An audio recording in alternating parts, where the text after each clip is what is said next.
Are we on, Myron? Oh, hi. Let's pin this, Myron. Yeah, I just spent $70 to get unlimited people in the whereby room.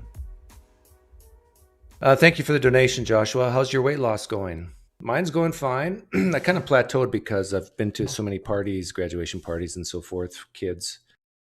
But this morning, I'm in the 188, so 13, 12, 15, down 15 pounds. I've started my sit-up routine. Got to take your legs, you go up and down like this. And then the crunches. Well, not crunches, full sit-ups. I do full sit-ups. I'm not. Crunches are for people from Canada. I'll pick on Canadians today. Why did I call this Feelings Friday? I'm not quite sure. I think it's because you atheists, it's all about feelings for you. And since so many theists are scared to call in, I'll open the room up for even atheists so you guys can talk about your feelings. How the church hurt you, you know, how God made you feel guilty. Yeah, I was getting my makeup on, Guzman. I hope it stays small here. Let's try to keep it very few people. So, because if you want to express your feelings, you want to do it, you know, amongst friends, safe spaces, right?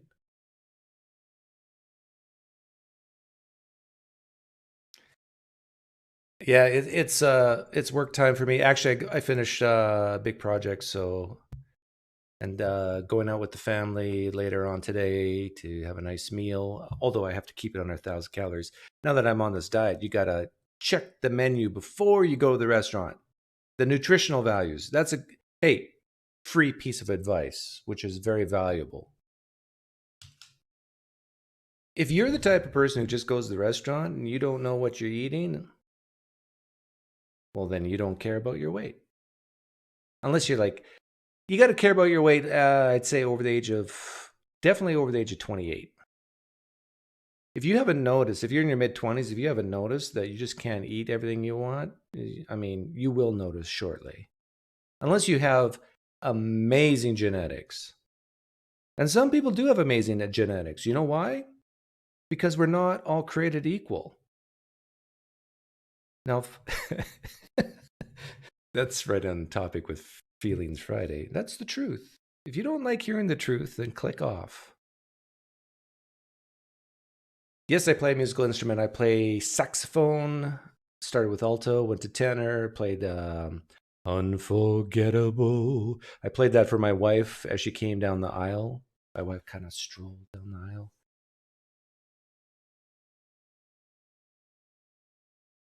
I missed my Theist Thursday. Yeah, for some reason I did it on Wednesday instead of Thursday. But we can do it today. And here's the rules. Anybody who calls in, if you bore me to death, I will boot you, and I'm not scared to. If you, what topics bore me? Philosophy bores me, unless you can do it in a really good way. Like if you're a really talented philosophy type, then I might keep you. But if you got to be really talented, I don't like these average philosophers. I like the top tier philosophers who not only know their stuff, but have communication skills, who can actually laugh at themselves, who can smile. Most philosophers are very dreaded people. I mean, they are the bottom of the barrel in society in terms of happiness, joy, and contentment. If you want to see sadness, talk to a philosopher. That what model of Trinitarianism is best? The biblical one, of course, and the one that the Pope says is best. Joshua, you can't ask me these simple questions. I will just hit them out of the park, and I know you agree with me. I'm 55 and I eat anything I want, says Bill Shirk. Well, there you go. You might be a 3 Sigma freak of nature, Bill, if you can do that and not gain weight or not lose weight, stay at an optimum weight. You might be a freak of nature. In fact, if you want to come on and show your body to us, Just train 20 to 30 hours a week. You can eat a lot. True. But when you get older, then things start to break down. Like I used to run half marathons, but then my knee went. Yeah, if you're running 10 miles a day, yeah, you can eat it whatever you want. And even when you eat bad stuff, you'll just poop it right out. True story. Again, I'm just speaking the truth here. If you can't handle the truth, you can leave. But at some point, you will stop having the ability to run these 10 miles. And then your metabolism will change, it will slow, and then you'll gain weight and you'll become Santa Claus, fat and happy. Room's open, by the way. Yeah, I should do Mormon Monday. In fact, if those two Mormon gentlemen I had on a while back, if you hear this, I would love to talk to you again. Well, I'm going to play something here. I'm going to play one of my favorite apologists. His name is Tim Barnett. If there's no sin in heaven, how can we have free will? You probably want to see him too, right? This is a great question. There's no sin in heaven. How can you have free will? Because we've been told that sin is a result of free will. So there's no sin, then that kind of implies no free will. I've been the same weight since high school at 135, says Bill Shirk. You are a freak. Okay, I hear that call, but let me play Tim Barnett first. The answer that seems to resonate with me has to do with our changed nature in heaven. Christianity teaches that when we see Christ, we become like Christ. Our character is perfected and we will act according to that character. We will have the ability to always do what is right, an ability or freedom we don't currently have. So we'll be made into beings that will never want to sin again. Not because we're smarter about sin, but because we will hate sin and love good. An illustration might help. Imagine you had the opportunity to set a puppy on fire. Would you do it? Oh, I'm sure there's a lot of atheists listening right now that would do it. They have no grounding for morality. They would burn puppies. Well, you could do it, logically speaking, but you won't do it. I think something similar goes on in heaven. We will see sin the way God sees sin and choose accordingly. Add a morally perfected nature to the fact that there's nothing outside of us tempting us, and I think it's reasonable to say that we can have free will and yet no sin. If there's no sin in heaven, how can we have free will? Yeah, there's some obvious questions that come about. And that is, why didn't God make Earth that way from the very start? That you could have free will, you could have this concept of sin, and yet humans don't desire to sin. Therefore, none will perish. That's an obvious question, right? There was something else he said here. The answer that seems to resonate with me has to do with our changed nature in heaven. Christianity teaches that when we see Christ, we become like Christ. This is very interesting to me. When you see Christ, you become like Christ. Didn't the disciples see Christ? And yet they sinned? Right? Wasn't there like 500 people who saw Christ? According to 1 Corinthians 15, did they stop sinning? So it's not about seeing Christ. It's about being in heaven and being changed. And I think that's what he says right after this. But what does seeing Christ have to do with anything? In fact, don't many Christian believers think that Christ lives in you? Which is better than seeing Christ. You are simpatico with him.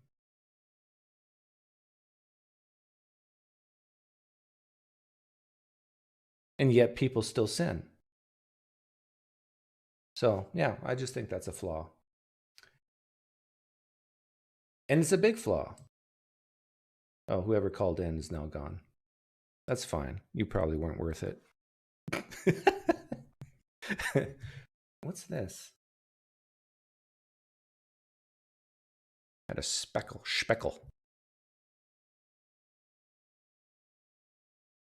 Another thing I realized, watch this. I'm going to type in the word sermon. And look at this. See if you guys can notice a pattern here. You can do this on your own on YouTube. Type in sermon and then do the last week. See the pattern? Why life's detours are a promotion. This probably has to do with learning from, hard times. Tomorrow belongs to God. That probably has to do with not worrying, trusting God. Only God is great.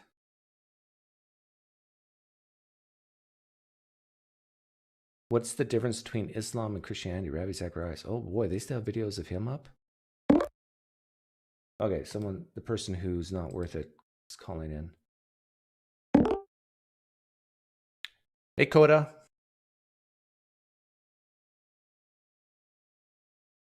Hey, welcome, Oflamio.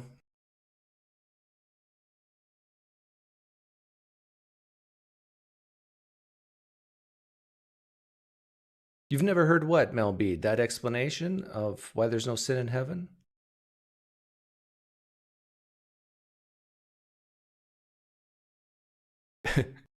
Breasts never go away in heaven. I think God is a breast man. Ooh. I think if God exists, he's the best stand-up comedian ever. Hey, Coda, I can't hear you. Say something. Coda is something in music, right? What's a coda in music? Is that when you go back to, you repeat something? Alexa. You've called in before, right? Yeah, I've called in several times. Okay. Remind me who you are. Well, I bore you most of the time because you and I agree on so much. I do believe we're living in a simulation, but I'm not really sure what the nature of it is. To be honest with you, as soon as you say the word simulation, my finger's ready on the boot button. I know. Yeah. So let's talk about something else. Okay. Well, I since there was a Flamio and somebody else, I thought we were all gonna have a big open hangout talk. I didn't realize I was gonna have to come up with No, it's my rules. So I am open to having a big open hangout talk, but not just so people can say stupid things. Okay. Well, in the past, we talked and we've agreed that I'm not an absolutist. But I really didn't have a topic, so maybe you can come up with one and... Okay. Here's a hint. If you're going to come on, tell me something I don't know. And it can be personal. Or ask me a question.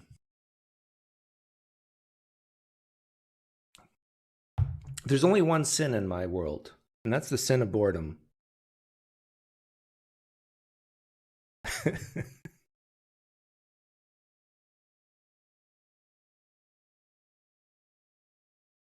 Yeah. I will call in and say my stupid and funny things. Yeah, I like you, Flamio. You can come in and say something stupid as long as it makes me laugh. You can say stupid things as long as it makes me... Alejandro. I like that name.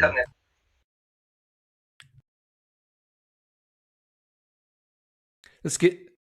Yeah, I can hear you. Go ahead. Now that you got your tab off. How's it going? Yeah, it's off, right? Yeah, it's off. Yeah, it's off. Cool. Yeah, so I gotta do this real quick because I'm at work. But quick question. So you said that if you were to become a Christian again, you would become a PN's type Christian, right?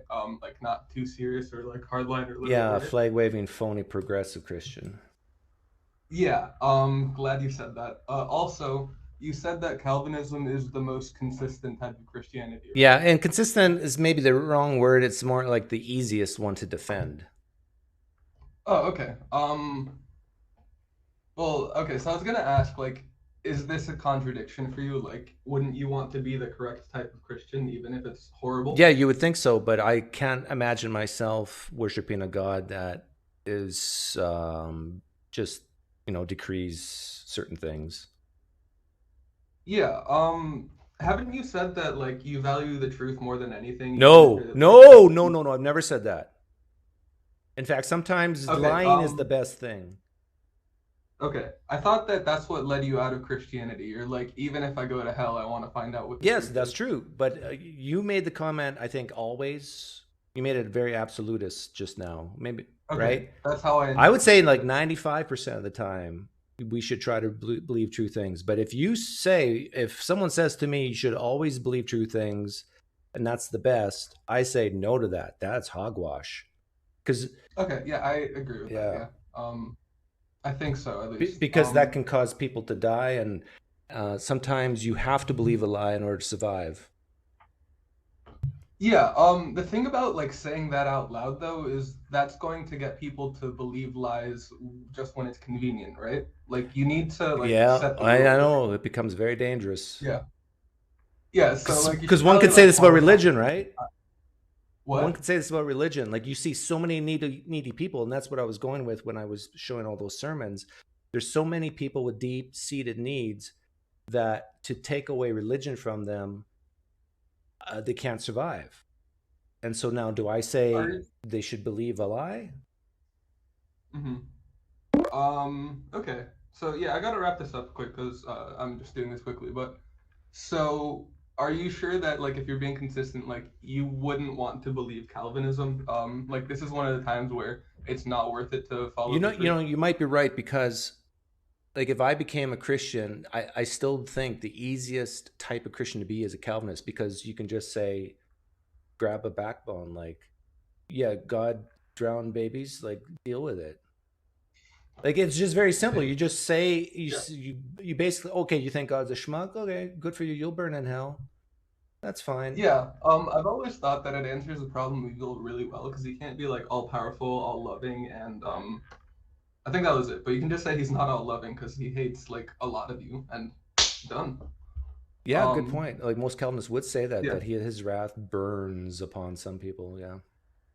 yeah, and like yeah. So I maybe I'm just misrepresenting them. Maybe there is a way to say that he's all loving, but the way I've seen it is just like no, he isn't. Deal with it. You're a You degenerate, might have whatever. convinced me, Alejandro. Alejandro. You might have convinced me that I should become a James White Christian instead. Yes. No, the thing that got me to think about like this perceived inconsistency was you comparing a James White and Pete Enns.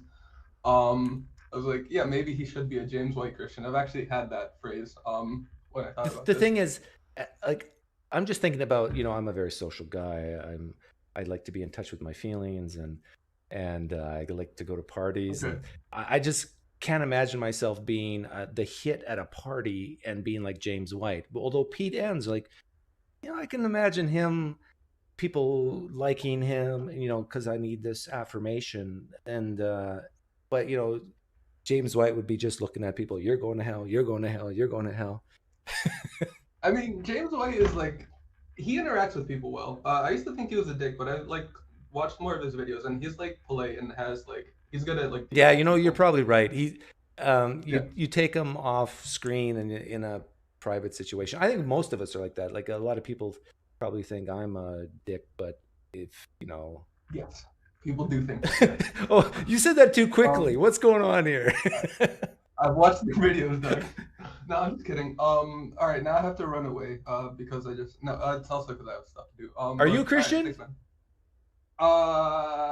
No. I'm an atheist that is seeing. It's like Pascal's wager for like seeing if you're wrong about it, because that would be really bad. I can't like believe just to avoid going to hell, but I can like look into this a lot to make sure if it's real or So not. you're a So that's where I'm at scared right now. atheist. That's what you are. Yes, very scared.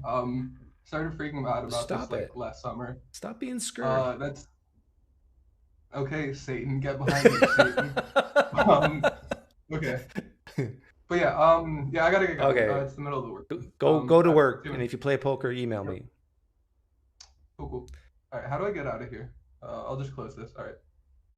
Yeah, it's easy to get in, but it's hard to get out. My live streams are like hell.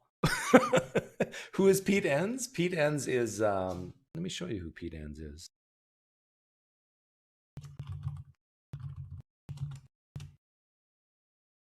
If you don't know who Pete Enns is, you're in for a real treat. I think he's a historian, philosopher. He has a podcast called The Bible for Normal People. This is what he looks like. And, you know, he has a Mennonite name, so maybe that's why I say I want to be like him if I become a Christian. Let's see what he says here. The evolution of Adam. Relatively recent. I mean, they go back, 150 years when evolutionary theory started sort of catching on, and even before then, geological studies showed, the age of the Earth and fossils and things like that. And more recently, the study of the human genome, which was complete. Yeah, he's PhD, Harvard University, Adams S. Clemens Professor of Biblical Studies at Eastern University in St. David's, Pennsylvania. He has written numerous books, including The Bible Tells Me So, The Sin of Certainty, and How the Bible Actually Works. So he's the type of guy who will say a lot of the same things I say about the Bible, except he still believes that, I think, that Jesus Christ rose from the dead.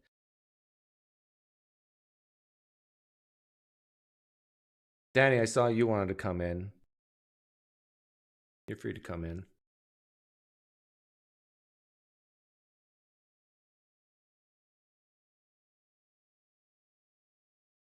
So yeah, this live stream is for atheists who want to share their feelings, and for Christians and Muslims who want to share their intellect.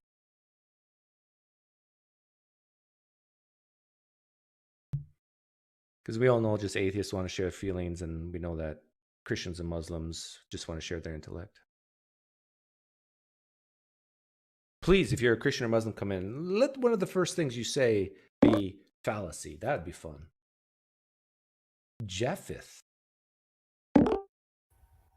Please, if you're... There you go. Hey, you're quick. I know you made that mistake, but you corrected yourself. I appreciate that. Yeah, I can hear you. Go ahead. Talk. So I want to share my Christian thoughts. Okay, you're a Christian. Yes. And the Bible is perfectly logical to me. To me is the key part. Yes. I have done a lot of research about the Bible. Why are you not a Christian anymore? You're asking me why I'm not a Christian anymore?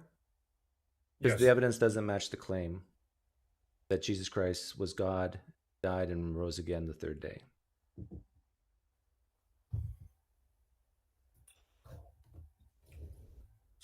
How about the historical evidence of the Bible? Like the Persia, Babylon, Nebuchadnezzar. That's all great stuff. Rome. I don't deny that some things in the Bible are very true. But that doesn't mean everything is true. You agree with that? I believe in inerrancy, and I'm a young earth creationist. Oh, okay. Why do you believe in inerrancy? How did you arrive at that?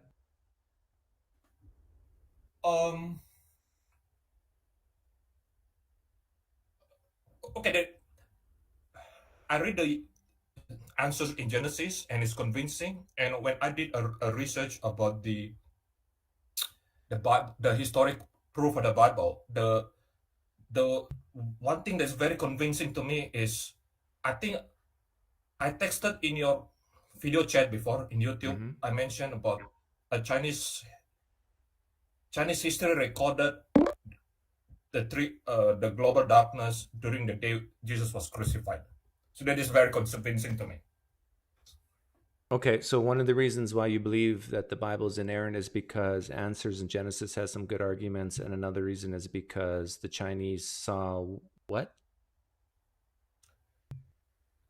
27 April 31st AD, the imperial Chinese history. So the Chinese, during the Han Dynasty, the Chinese government has imperial historians that record the data, right? So it never mentioned anything about fantasy. It's all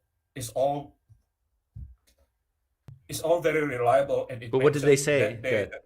What did they? There was a darkness, and the government was so shocked that they have 7 to 10 days of national holiday, precisely the same day that Jesus was crucified on 27 April. How did they say how long the darkness lasted? It didn't mention, but it mentioned something very major. Okay. Because solar eclipse is pretty major, right? Yeah. And it's pretty Anyway. amazing to look at. But a solar eclipse in one geographical location wouldn't be 3 hours long. So it's 5 p.m. So the capital of China sunset at 7 p.m. So at noon Jerusalem time, it is 5 p.m. in the capital of China at that time. So and China has recorded solar eclipse for about 1,600 years before 31st AD. So they know something is off that day. Okay. So if you became global convinced miracle. that there's a mistake in the Bible, what would you do? Would you leave Christianity? I'm gonna say something that you're gonna believe. God has manifested Himself. Well, not directly like Moses. God appeared burning bushes in front of Moses, not something like that. But at this point of time, there is nothing in the world that will cause me to leave my faith. It's impossible. Okay. What if I was to say to you, there's nothing that you could say, do, or anybody on planet Earth to make me, or for me to believe Christianity is true? What would you say to me?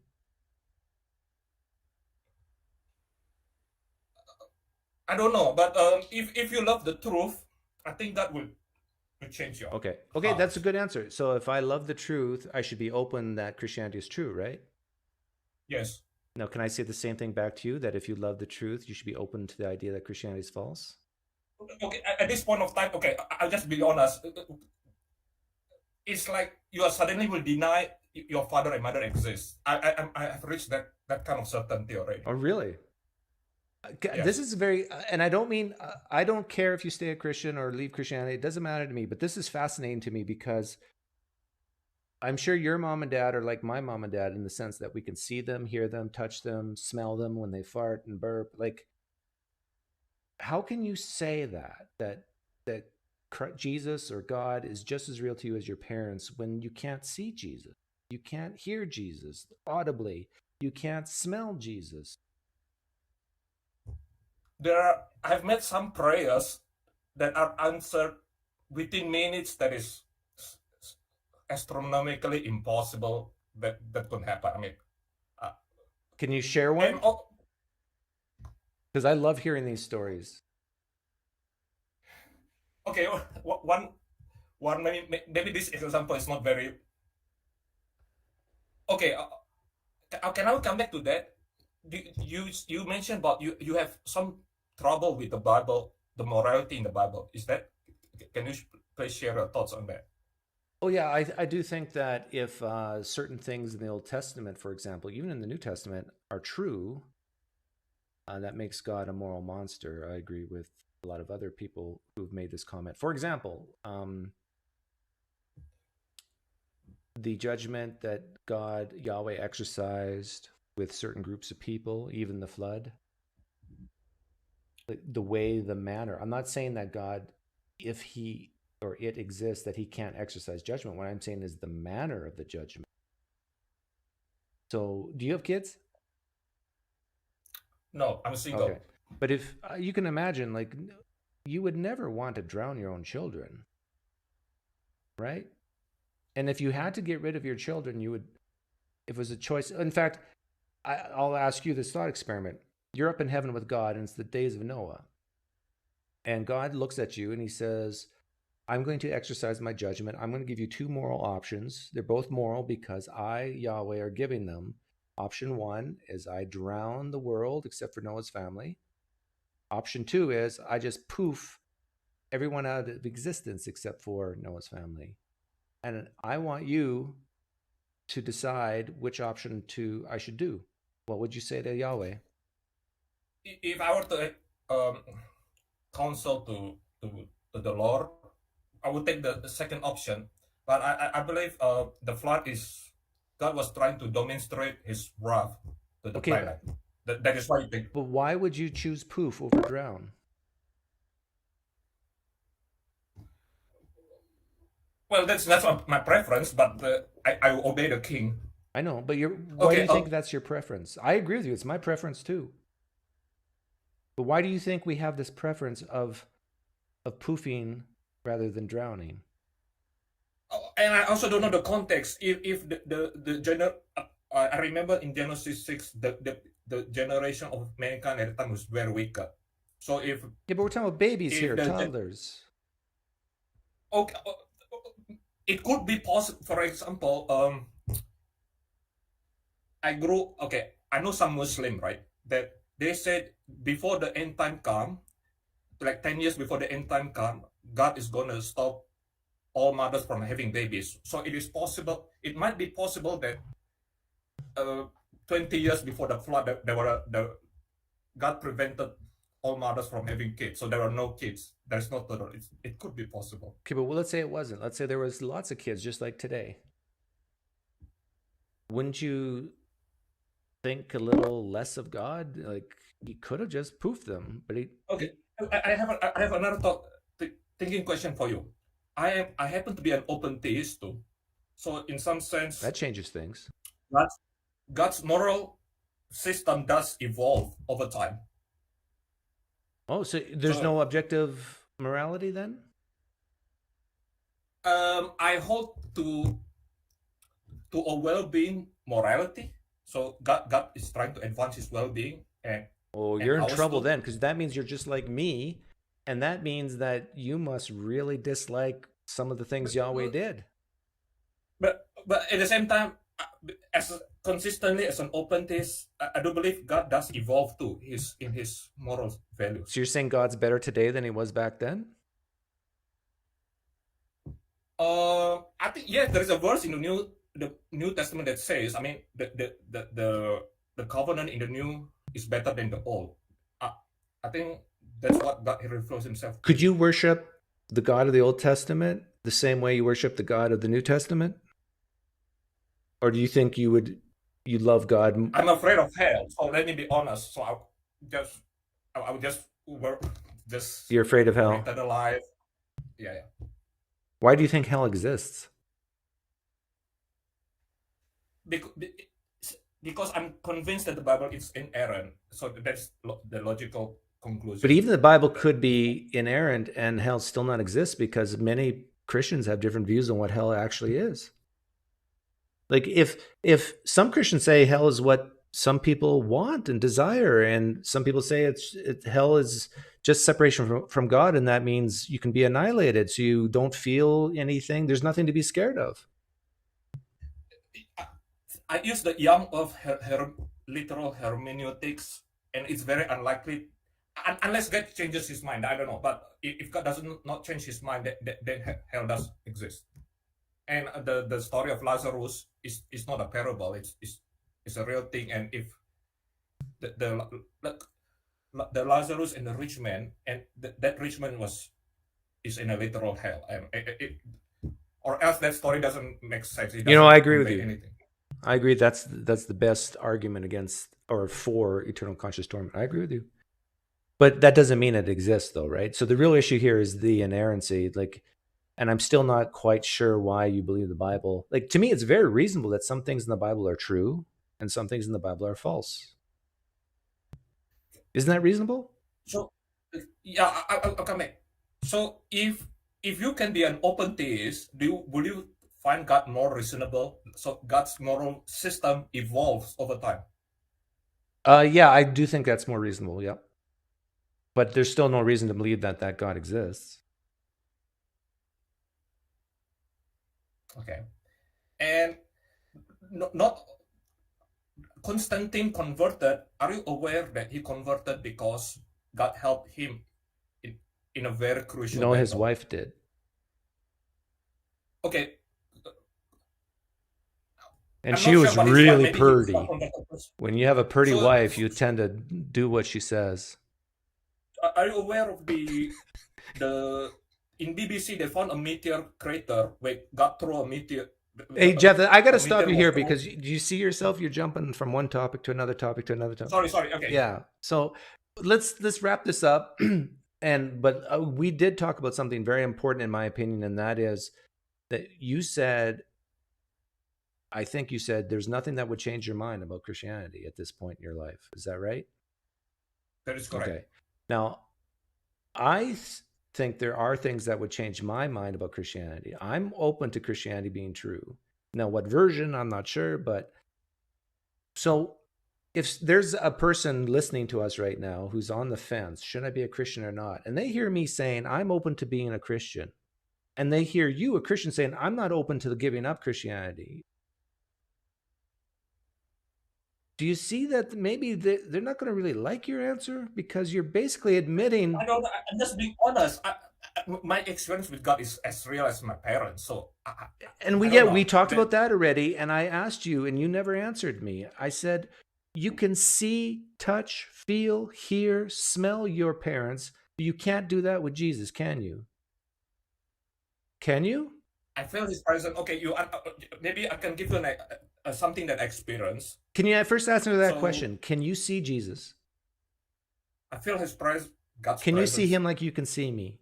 No. No. Can you hear him like you hear me? No. Can you touch him like you can touch me? No. No. Okay, so we're agreed. So please, like when you say that I know Jesus or I've experienced Jesus like your parents, that's a lie. I'm telling you right now, with God as witness, I'm not lying. Well, maybe lie is too strong of a word, but you're at least exaggerating. There's no way if you just admitted to me you can't see, hear, touch, feel, smell Jesus, and you can do that with your parents, then don't tell me that you know Jesus or God like you know your parents, because you don't. You might know him in a different way, but not anywhere the same way you know your own parents.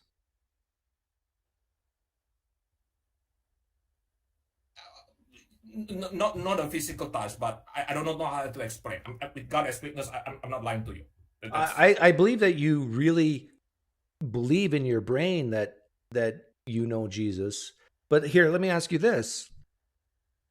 Jesus talked to me the other day, and he told me that he cut you off 5 years ago for morally sufficient reasons. He chose never to hear your prayers, never to think about you, never to give you comfort, but he never told you. He kept it a secret. He only told me. Now, here's my question to you. How would you know the difference?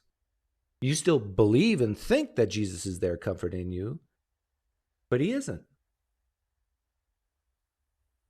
How would you know the difference? Well,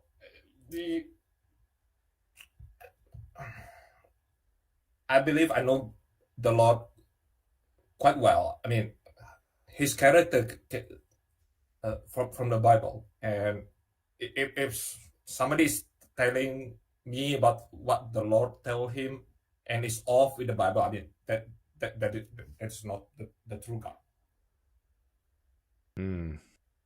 Yeah, you're in deep. Seems like there's nothing that I can say. Okay, but you know what you could do for me that would convince me? Here's a Kleenex. Here's water. Yeah. You see it dripping there? Yeah. Pray in the name of Jesus to light this on fire right now, and I will become a Christian. Okay. I cannot tempt the Lord. Do you ever ask the Lord for anything? Not to perform, not for a public entertainment. But you do ask God for things, right? What sort of things do you ask God for? Favor, protection. Yes. Yeah. Now, isn't me asking for something that will give me eternal life way more important than you asking God for physical protection?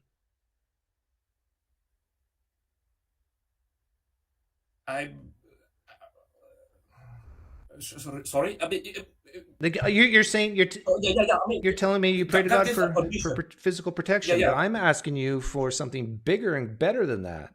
I'm asking you to pray on my behalf for God to give me evidence that would persuade me, to convince me. which would lead to eternal life, not just physical life. So I think it's rude of you, frankly, to say that, I'm just tempting God. I'm asking for something that might save my life eternally. The scriptures does list the condition. If you love the truth, God will reveal Himself. But you love the truth, right? And I see you as a nice atheist. I mean, in some sense, I see you have a good heart. I mean, yeah, I do. I have a wonderful heart. Okay, and I want to ask if it turns out that God, the true God, is some sort of a celestial dictator, will you still worship Him? No. Okay, that's where I see. If you're willing to accept that, I think maybe perhaps the Lord depends what the dictator does. I should caveat, like if the dictator is a benevolent one, maybe I'll change my mind, because we always have this in our mind that all dictators are bad, but you can imagine a dictator being a good dictator. So I take that back. It depends is my answer. So I mean, you're basically going to follow the dictator whatever he does, even if he flooded the planet. So that is just one test that you have to pass and say you are still the creator of the universe. Why do you have to do what the dictator says?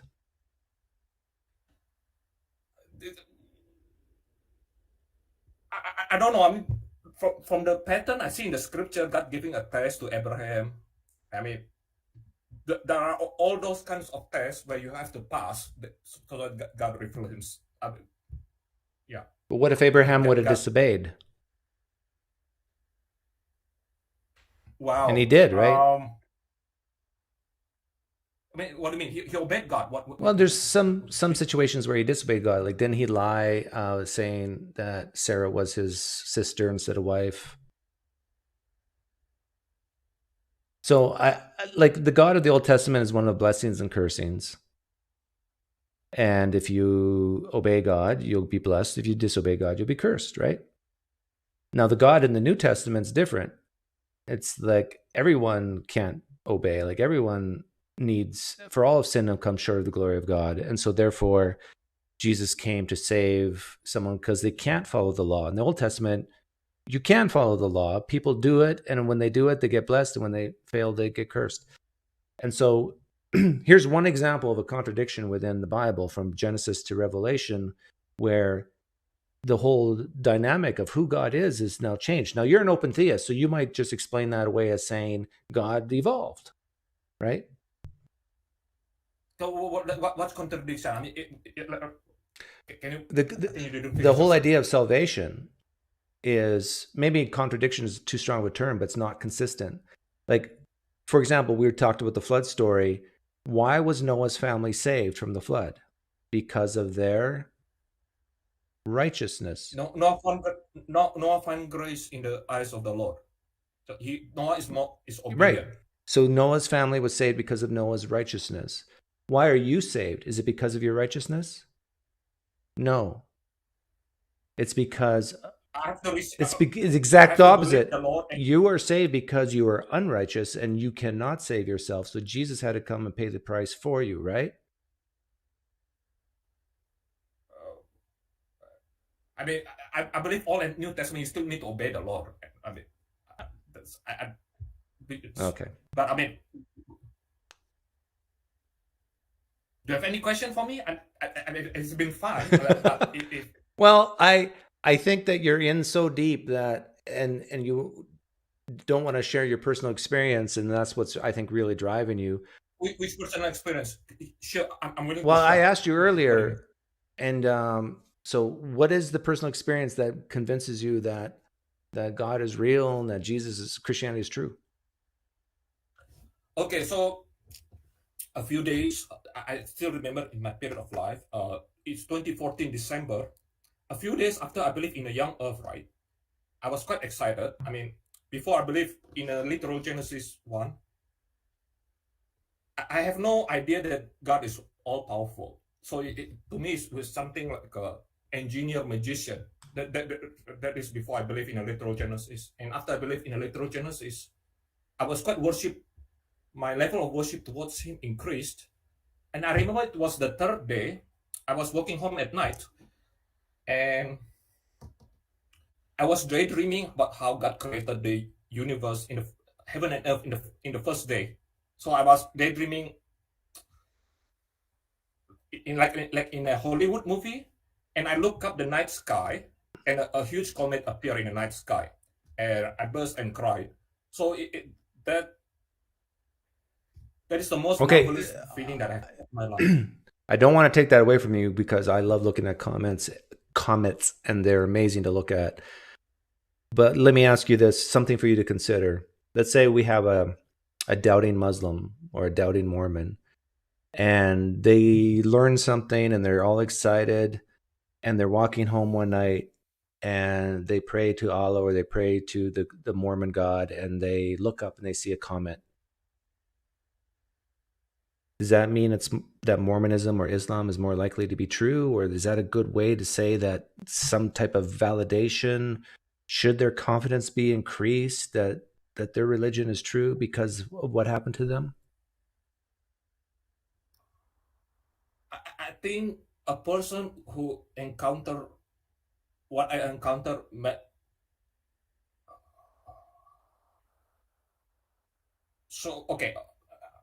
Focus on my question. Do you think the Muslim should be more confident that Islam is true because they saw a comet in the sky when they're feeling this certain way about their religion? Lean yes, lean no. I have a controversial position, but I'm not sure. Let's say this Muslim believes that Jesus is not God. There is a possibility that Muslim is worshiping the same God as, and that. Okay, it was my fault for bringing up Islam. Then, can you name a religion that you think is false? The non-Abrahamic religion. Okay, a Hindu is walking and learn something about Hinduism. They're feeling good about the god Ganesh. They look up in the sky and they see a comet and they say, Ganesh is real. But the Abrahamic religion has tutored more than 50% of the world's climate. Do you think that, you're talking about the most, focus on my question, do you think that that Hindu should be more confident that Ganesh is real because they saw a comet in the sky? There is no such story yet, but the Abrahamic God is the most powerful God. I mean, the most powerful being. That's not my question. My question is, we have a Hindu walking on the road like you did. They're feeling great about the religion. They look up in the sky and they see a comet and they say, yes, Ganesh is real. Thank you, Ganesh, for that sign. Do you think that that's a good reason for them to have their confidence raised that Ganesh is real?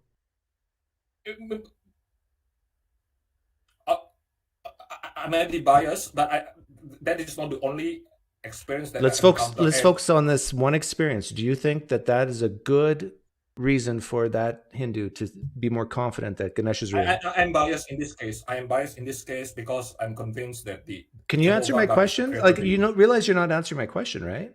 I'm biased. I'm confessing. So are you then saying that it's not a good way for a Hindu to be confident? Yes, because there is no global testimony of that religion. So I am biased. Okay, so are we Jepheth? One step at a time. Are we agreed then that that experience is not a good way of arriving at this confidence level that your God's real? No, by itself, not enough. Yeah, sure. Okay. No, not even not enough, but not even close, right? Because Ganesh is not real. And yet this Hindu looks up the sky, sees a comet. So it's not even close, right? That's a bad way for that Hindu to say Ganesh is real. And in the same way, it's a bad way for you to say that Jesus is real.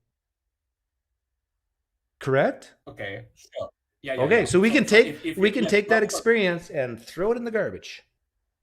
But do you believe in the circumstantial evidence? If there is enough circumstantial evidence, you can prove a case. Yeah. Yep. Okay. But the thing is, So the not only. thing is, like you just brought up that comment. To me, my water-soaked napkin is way more powerful than that, because we know through our experiences that comets are in the night sky all the time. Not all the time, but yeah, all the time. But how many times have you seen water light on pure water light on fire? It happens because I was thinking about creation, about the God creating the planets. So that it's just happened. You know what I think would cause you to doubt the most? What? Really simple things like, what time of day was Jesus crucified? Well, the Bible says noon, Jerusalem time, to 3 p.m. You sure? That's what the Bible says at the middle of the day. Yeah. What if I told you that the Gospel Mark says that was before noon? Actually, I understand what you're referring to. So Jesus was tried on Thursday. He was crucified on Friday. That is how you reconcile them. I have No, an I'm not. article- No. I'm not talking about the day. I'm talking about the time. What time of day was Jesus crucified? You just told me it was afternoon. Noon. I said noon. Exactly at noon? 12 p.m. to 2. I don't remember. Is it exactly at noon or about noon? Let's say around noon. I mean, this around noon. Because I do. But yes, I mean, I know where you're going. That you can't reconcile that because Jesus was tried on Thursday. He was crucified on Friday. So so a lot of Christians don't realize that. Yeah, I'm not So they I'm not can't talking about the harmonize day. I'm talking about the time. And to me, this is one of the very meaningless but yet hardest things to get around. Yeah, the time because Jesus, because the four Gospels, if you don't take account that the trial and the crucifixion is a different day, you cannot harmonize it. I know what you're going. Is the timing doesn't match. Oh. I know where you're going. Okay, you just admitted the timing doesn't match. No. When I say if people do not know how to harmonize it, because Jesus was tried, the trial, in front of the high priest on Thursday. The crucifixion. Hold on. What time of day was Jesus crucified? So I need to look. I don't remember. Okay, it's 9. Do you need help? I got the verse here. Okay. Yeah. I need to look back at my Word file. I think it's either 9 a.m. or noon. Okay, but so the Gospel of Mark, the Gospel of Mark says that Jesus was crucified at 9 a.m. Oh yeah. Sorry, my bad. I misremember. But no, you were right when you said afternoon or at noon, because it depends on what gospel you read. To quote Bart Ehrman, it was 9 in the morning. Okay. It was 9 in the morning when they crucified him. The written notice of the charge against him. Which Bible version are you using this? This is not an NLT. This is the NIV, Mark 15:25. Now, other translations will say third hour, but the third hour means 9 a.m. because the first hour is 6 a.m. Now, if you go to the Gospel of John, I believe, or even Luke, it says that it was in the afternoon. Now, I actually think with a guy like you, these little details matter and can cause you to doubt. Okay, where's the contradiction? Well, Jesus can't be crucified at 9 and at 3.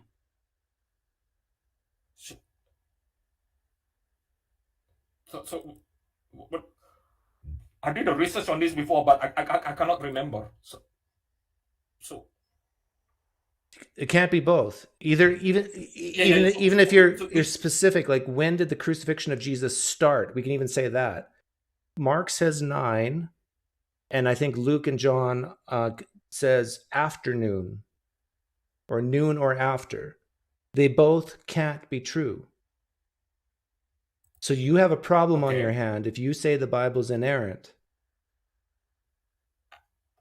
Right? So, which verse that says at noon at 3 p.m.?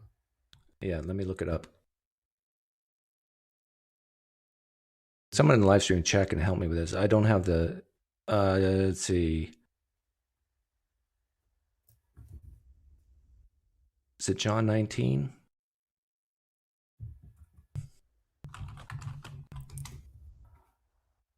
Someone tag me with the right verse quickly. Come on. Time zones, Doug. Yeah, no, it's not about time zones.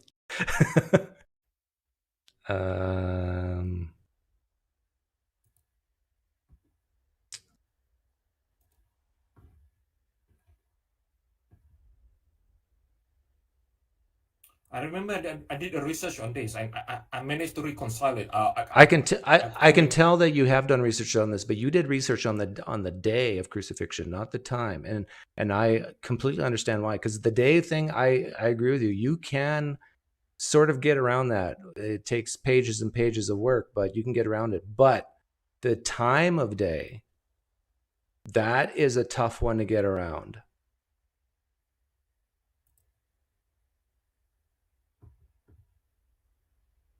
Yeah. What's the verse? Yeah, I'm still trying to find it. But you know I'm telling the truth, right? Like, because you yourself even said afternoon. I think I did research, but I can't. That was 5 years ago. I can't remember. I can't find my data, but yeah. Can you tell? John 19:14. Okay. Let's see if that's. I think that's the one. Let me see. When Pilate heard this, he brought Jesus out and sat him down on the judge's seat. It was the day of preparation of the Passover. It was about noon. Yeah, I mean, this is the trial. This is the trial, not the crucifixion. John 19:14.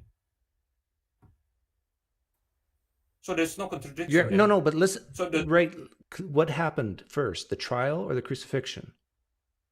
The trial first. Right. So that means the crucifixion happened after noon. The trial. The trial happened at noonish.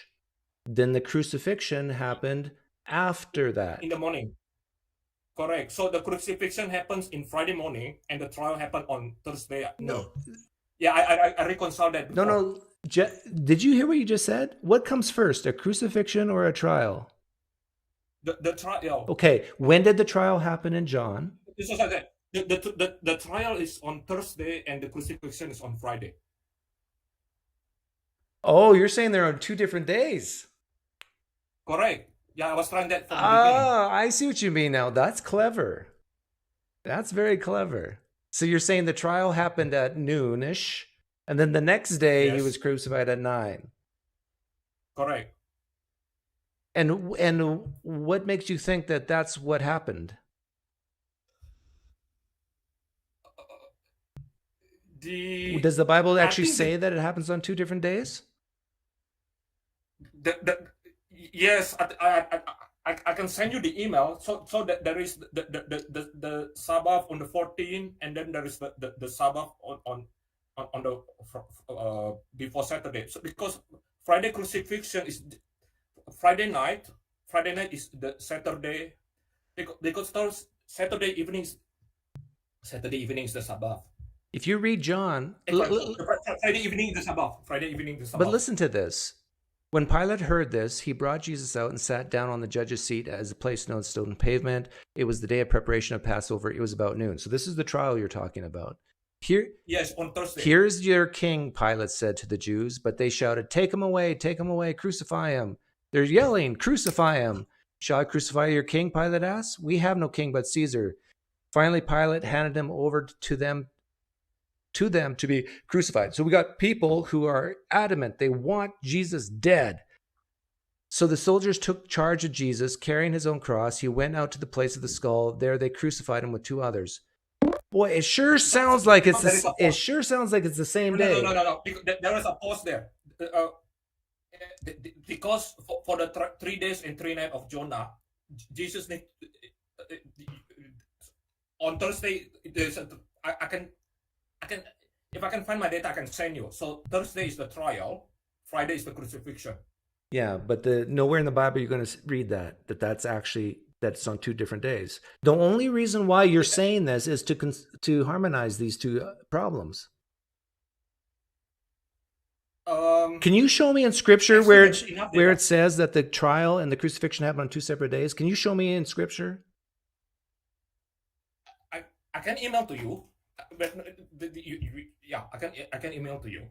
I am quite familiar. I could be wrong, but there's no place in Scripture that makes it clear that it's on 2 separate days. You have to ask yourself, are you saying these things only for the reason to harmonize this problem?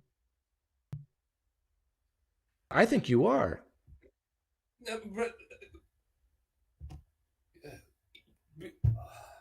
Actually, if you look at the Hebrew calendar, the Nisan 14, right? And if you can reconcile with the Chinese the Chinese calendar, so that Thursday and Friday has solid data, and so you need to be alert to the detail, and it does pass the data. I mean, I could have chosen to believe in God and accept error, but I did my research. And yeah, whenever there's a contradiction in Scriptures like I brought up, and you find yourself answering this way, if you value truth, I think you have to really reflect upon yourself and ask yourself the question, am I coming up with this solution to solve this problem? And if you are, I think, because the Scripture doesn't say it's on 2 separate days, I think you're manufacturing this just to solve this problem. And actually, in Isaiah 53, it mentioned that Jesus was taken from prison, right? So the prophet mentioned Jesus about nowhere in Isaiah 53 says. Isaiah 53. Nowhere in Isaiah prison. Yeah. Does the word Jesus come up in Isaiah 53? No.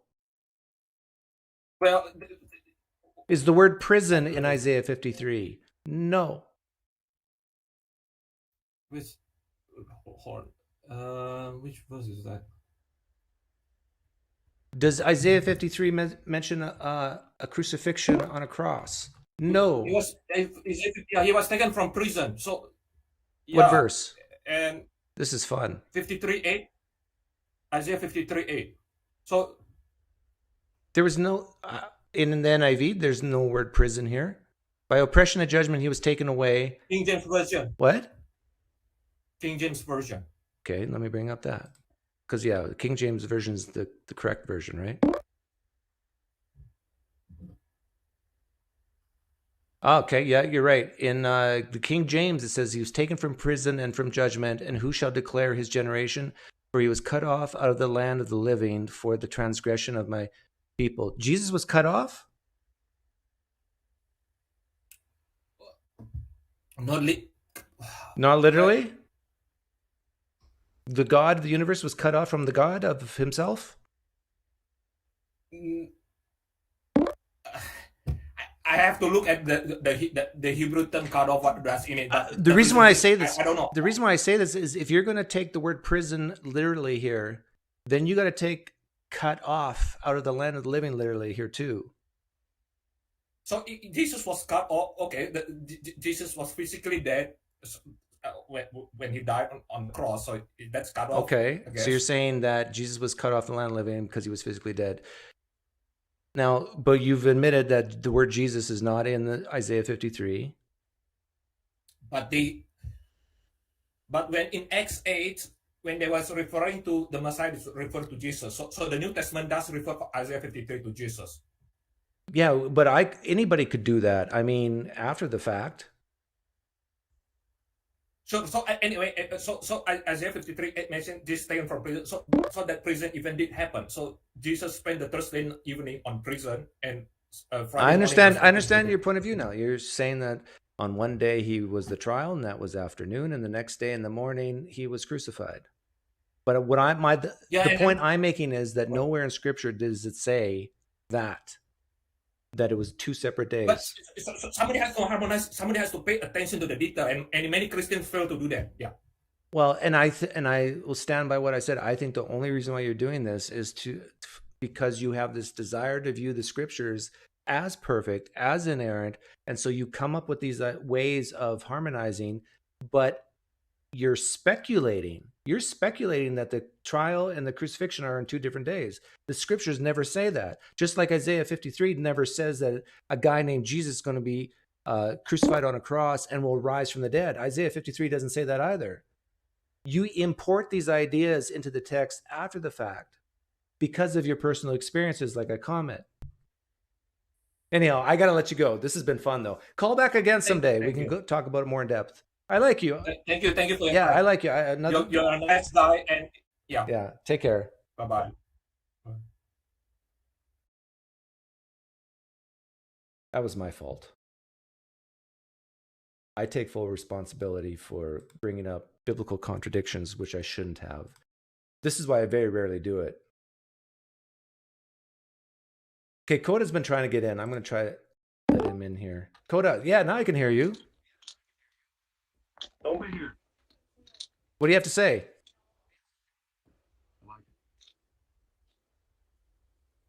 Can you hear me? Thanks for the donation topic. Both John and Mark state that on the day before the Passover meal, so it's the same day. Thank you, topic. Good point. Okay, Coda is sleeping. Eric.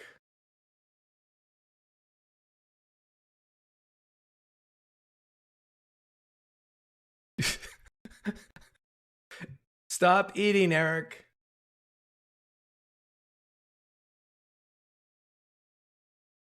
Oh, you got to see this guy eat. Let's see how long it takes for him to realize he's on.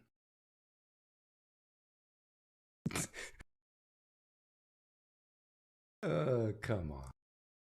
Yeah, I realize. I can't hear you, Eric. I can't hear you. Can't hear you.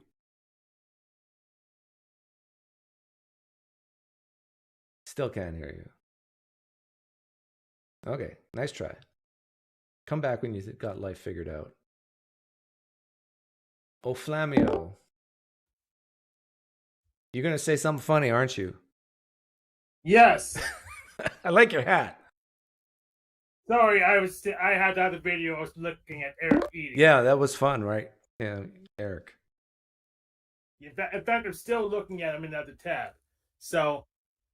Oh, you got a whole bunch of hats behind you. Are you? Oh, absolutely. I have more hats that you can't see on the camera. So you have to keep watching to see them all. Are you a hat collector? Yes. Okay. Well, good for you. I like a man with a hat, a good hat. Shows character. Yes. Yes. Anyhow, do you have something you want to ask me or say? Oh, yes. So I do know how to get that paper on fire. So what you need to do is say a prayer to Eris, dip the paper into elemental sodium, then dip into water. Then it will light right up. Oh, elemental sodium. Yeah. I've done that in the lab. I burned my eyebrows off doing that. There you go. But I'm talking pure water here, not like with pure sodium. Metal sodium.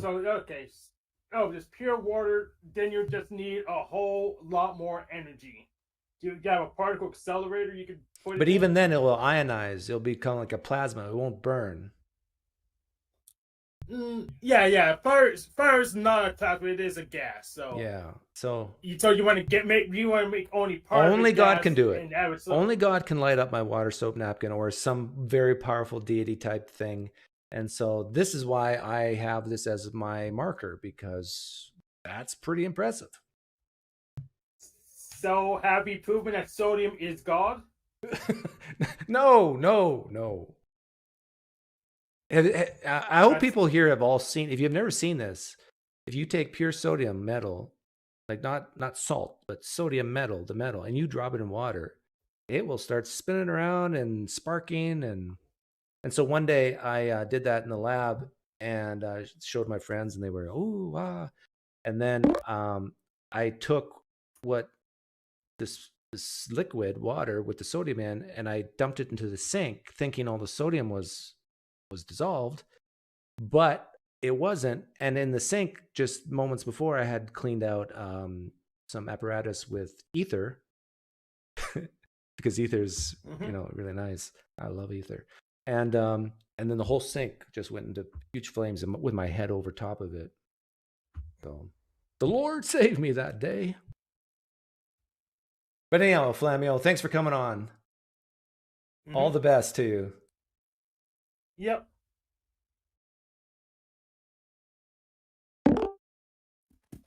Truthful Atheist. Hey, what's up, man? How's it going? It's going well. I've talked to you before, right? Yeah, it was pizza, I think, your last show or the show before. Yeah, I remember. Yeah. I made the joke that because the Muslim guy made a joke like, if there's 1,000, Yeah. I think you remember. That was clever. But yeah, I'm a truthful atheist. So this show, you can just say whatever your feelings are about everything. Yeah, like what is it? Tell me, do you have a doll there? Point to the doll where the church hurt you. The doll? What do you mean? Well, the church hurt you, right? That's why you're an atheist? No, I never really. Well, I went to church maybe 3 times. I was born a Christian. The church never hurt me though. Just my my own. I don't know. Like you were going over contradictions, right, with the last guy, and there was too many of them in the Bible to make it. I gotta stop looking at myself because it's messing me up talking. Yeah, just go listen to your voice. There was too many contradictions. Like Abraham was told by God to kill his son Isaac, and Abraham didn't listen to God. Instead, he listened to an angel. And who was an angel? Satan. Lucifer, yeah. Yeah, and then God created light without even creating a light source to begin with. And he saw that it was good, but sometimes people get sun cancer. But none of this stuff matters, as illustrated with my last caller. Like they will if they can come up with a solution, they will. This is the biggest thing I got with Christianity. In the Bible, to be a Christian means you follow Christ. And Christ teaches multiple times to sell that which you have and give your money to the poor. It's verified in a few stories, like the story with Ananias and his wife Sapphire. They sold their farm or whatever, and they brought the money to the apostles, and they kept just a little bit of their money, just a little bit. One possession, you have a possession, all right? And they were both killed for not giving everything to them. Yeah, I like that story. You know why? Because if that happened today, and people start just dying, like they come out of church and then they fall down dead because they didn't tithe or whatever, that's like my water-soaked napkin. That's pretty good evidence that this God's real. Well, I gotta say something to you, because I'm a little bit of a different atheist than most people are. I don't deny things have creators. Like my parents are my creator. Anyone typing in the chat is creating text. Yep. I don't believe in a God or gods. That by definition makes me an atheist. But I don't deny that everything I observe has a creator. And I do believe there is a creator. But I'm still an atheist per definition. I'm just a truthful one. Okay. So when you look at, but yeah, as for your napkin thing, sorry to cut you off. Let me finish this thought while it's in my head. I'm not gonna lie. I've been up for over 24 hours, and I've been smoking some stuff that makes you sleepy. So I'm a little. My thought process is all over the place. But for your napkin thing, did you ever think that this creator, if there is a creator, that maybe it doesn't interfere in this reality, because this isn't the creator's reality? Sure, it created the world. But I asked, I hear where you're going with this, but I ask Christians this, and even Muslims, because both of them will claim that this God does intervene in reality through prophets, through miracles, and so this is something that would be expected. Okay, well, I don't believe the Bible or any of that, and I don't think the Creator interferes in this reality. Because the whole point of this reality is everyone here didn't want it the creator's way. They wanted it their way. And now you're in a reality where everyone has it their way at the same time, and people's way conflict with other people's way. And that's why there's bad stuff and because everyone is trying to be the creator here.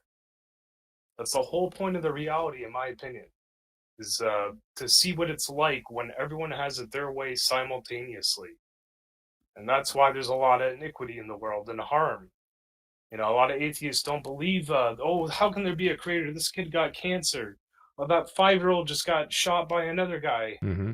You don't know if those were willing participants, if they knew Well, that was going to happen. The argument against, that's the argument from evil for evil. But if there's a creator deity and he doesn't like this, what we're describing, then he would never have created. Yeah, but he created it here in this temporary reality, so it doesn't happen forever. No, right, It's but like why a create in the movie. first It's like place? this- Why create? to show you that this thing held up. This is what I believe. All right, this thing showed me the calculator with the answer. He said, "This is everything you're gonna do," and I said, "I don't believe it." And poof, here I am. But there's no need to show verifying. people anything if you don't create them. Yeah, but what would you create if you were a creator? What would be the ultimate creation you could create? Creations that can create. Cheesecake. We're creators in training. Cheesecake, and then I'd eat all for eternity. I would not. I don't know. I would not create. Your reality would be really boring. You would have a bunch of. But if I'm a creator deity, I can just keep creating things that keep me interested. But if as a creator deity you have to create something that will result in something you hate, that's a contradiction. Oh, I don't think the creator hates us. I think it. No, hates what we do. We are. I don't think it does. Well, then, otherwise, okay, but then that solves the problem of evil, because you're basically saying that this deity is partly evil, if not all evil. Now you got the problem of good. Why does good exist? And then you have to say this deity is both evil and good, and so he created a world that has both evil and good in it just to get his kicks off. Well, the evil and good come from us. I believe the creator's reality, timelessness, some people call it eternity. I believe that is absolute peace, joy, love, and righteousness. And all the BS that's here is because we're creators in training. We haven't developed to be totally aware yet. I only have. If you add in the attribute of omniscience, then you can't say that good or evil exists solely because of us. You would have to say that this omniscient being knew exactly what would happen. And so this whole allowing type thing is the same as causing, because he could have chosen not to create. Anyhow, I got to let you go. I got 4 people who want on here. Get some sleep. All right, Brian. Get some. Yeah, I'll talk to you. Did you call me Brian? More clear today. No. I said. Oh, I thought you said Brian. Okay, take care. I'll talk to you when I'm more stable. I'm way out of it right now. Okay. Danny. When I'm more stable. Hey, we're having fun today. I wanted to talk to you about what happened because my parents found out that I'm an atheist, and it did not go well. I guess it got better, but I had 2 separate conversations with each of my parents. The one with my mom lasted 2 minutes and 30 seconds. At which point she said, "I need to go. I need to leave." Like, she couldn't handle it. My dad actually started probing when I mentioned, because he's the one that told me that Turek was coming to LSU. I didn't know what time. It was so happened that I came across the right time when I was on campus. But when your dad probed you, did he do this? Put on a glove? You know what's really horrible is that he's an ER doctor, so he does that stuff. Oh, okay. But yeah, so no, but anyways, so he said, did we talked about Turek? And then I couldn't help myself. I told him that I asked him a question, and then he's like, "Oh, what question did you ask?" And I told him the question I asked, and he's like, "What?" And then he asked me, "What side are you on?" Right? And because it was a question about design, and it was probably Turek's view. And I said, "Well, what side do you think I'm on?" And it's like, "Well, sometimes, Danny, I don't know. I don't know what side you're on." You should just say I'm on the devil's side. that's basically, he knows that now, or he believes that now. But yeah, so I told him, well, I think you already know, right? The last few years, you and I have not talked about Jesus or anything, and you probably know why. He's like, yeah, I think I know why. So he kind of already knew, and then he started running the Frank Turek apologetics, and then he was obsessed with, like, I don't know about, he wanted to talk about what would convince each other or persuade each other. For about an hour, I had to diffuse that. He was like in this, like, I got to convince you mode, or I don't know how to convince you, or you can't convince me. And I'm like, slow down. Not, and I told poured him a glass of water while he was saying that, right? And then got your napkin out. No, I'm not. I can't do that to the poor man. I said, look, have I given you an argument against your position? And he's like, no. Have I told you that you're just flat out wrong, Dad? I've only said I've disagreed. He's like, yeah. I'm like, so let's just talk to each other. It doesn't have to be about persuading or convincing. And after that, sorry, I'm at work, and so this bell is gonna make noise. So maybe you can give your thoughts. Your dad, does he believe in eternal conscious torment? That's what we started talking about, right? And actually, it was very useful that my wife being identifies as a Christian here, because I got her to be a universalist. Okay, he said weird things. First of all, he said, well, actually, I don't think he did one of the, what is this? There's a couple standard things they do. One thing is they say, well, you were never a Christian, and he did that, right? My mom did not do that. My mom thought I was a Christian and legitimately laughed. My dad now believes that I was never a Christian, and I said, why would you think that? And I said, well, he said, you weren't that compassionate in high school, Danny. I'm just like, okay. I moved on from that. Oh my. Yeah, he said that, and then we went to that, right? The way we got there is that he told me he felt sorry for my marriage, right? I'm like, why? Why would you feel sorry for my marriage? He's like, well, being as a Christian, and I'm like, what are you talking? I support that. Like, it's hilarious. To me, I really do. I don't really care what my wife believes. But I will say that the way that my wife treats Christianity is the same. Like in China, they look at Christianity, it's alongside with horoscopes and astrology. And like, you just kind of pick and choose which one, right? Like Christianity is not like a life thing, like a lifetime commitment to non-Christians. At least that's how non-Christian Chinese people look at it. So that's the way my wife looks at it. She doesn't look at this as like this lifetime commitment thing. So, but anyway, so I didn't say that to him, of course, right? I said, well, she's a universalist, and he didn't know what a universalism was. Your dad's a doctor? Yeah, physician, yeah. And he doesn't study Christianity like he studies his medicine? Yeah, he apparently not. He didn't know what annihilationism is, and that's what we proceeded to talk about. And it was very useful to use being as my wife as a model of what a Christian could look like that doesn't have problems with atheists or deconversions or stuff like that. And that was tremendously useful. I'm like, well, Bing thinks that that Jesus was God, that he came down, he died for our sins, and there's going to be a judgment. But she just doesn't think that you need to believe all that for him to save you, right? And he really struggled with that. He did not know how to respond. And so I think that's the angle I'm going to go with is like, look, you can accept all of this stuff. And then the way I presented it is I think about two gods, right, in two possible scenarios. One, all of what we said about Jesus dying for your sins, there's judgment, all of that, except one God, and they both want everyone to be saved, but one God needs your belief to accomplish his own desire of saving you. And then he really did not like that word need, right?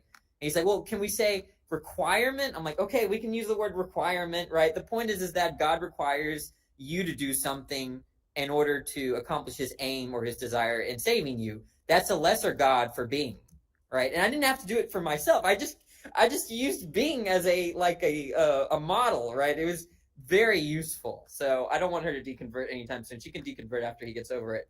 I think I'd have a blast talking to your dad. Oh my gosh, he would not have a blast. And part of the reason why he hates arguing with me, right? He hates talking about this stuff, theology, anything. Even when I was a Christian, sometimes I would try to explain something, and he just lost total interest. He's one of those Like he's more anti-philosophy than you are. Like anything, the second that he hears a term, he shuts down completely. So, but he likes Frank Turek, which tells me that if I'm the anti-Frank Turek, we could get along. Like sort of like Bruce Willis in Unbreakable. You know, I'm the hero, he's the anti-hero. Yeah. I think there's a sense in which like you would communicate way better with my dad than me, right? Because but all I was trying to do was really get to his feelings, because you know how the ETC stuff is eternal conscious torment stuff, ECT, is like really getting them. They don't even want to talk to me right now, for instance. Yeah, they said the ECT is the real issue that needs to be talked about, because if you throw ECT away, then their worries and concerns, because they know you're a nice guy. They know you're not going to go rob a bank tomorrow because they found out you're an atheist. Mm-hmm. So yeah, but it was a crazy experience. I'm going to go see them this weekend, and now I forgot. You've probably been through this phase. I forgot about that this phase would occur. He's starting to recommend stuff to watch, read, and I'm just like, oh no, like I can't.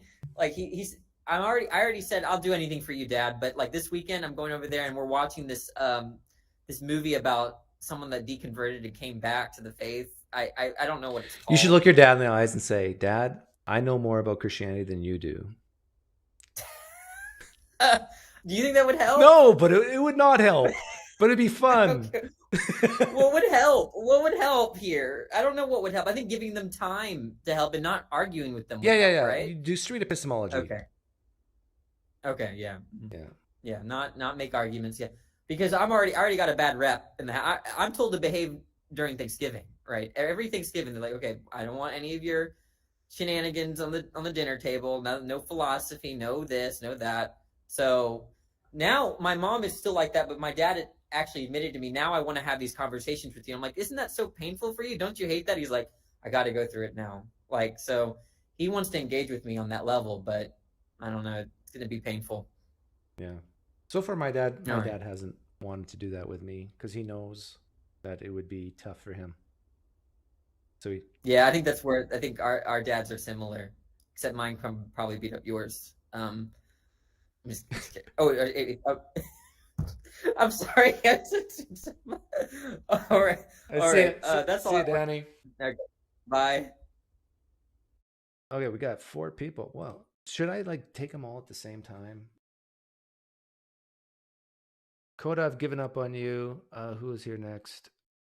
I'll just go from top to bottom. I'll try to go faster, guys. Sebastian, I know you're an atheist. Yes, so you remember me. I remember you. You're either German or you're Swiss? No, German. You're German. You're okay. Correct. So, I want to fulfill your wish today. So I will say something that the church did to me. Oh, the church did hurt you. Via proxy, I would say. So I was a Protestant Christian, but I'm now this year 10 years an atheist. But at the end of my Christian life, I had a Christian girlfriend. Was she good looking? She lived quite. Yeah, she was really good looking. Good looking. But she was a Catholic. A Catholic, okay. Yeah, Catholic. And in the part of Germany where I live, Catholics are really rare, and so she lived in diaspora. So she had some kind of awkward beliefs. So the Pope, the last Pope, the new Pope isn't the real Pope. It's the Antichrist. It's some things, but the book for the Catholics. Okay, so you got a really good-looking Catholic girlfriend. What did she do to you? Yeah, the Catholics they have this catechism. Catechism, right? You're right. Yeah, and based on this, she dumped you. No, she didn't dump me, but we planned to have kids. Oh wow!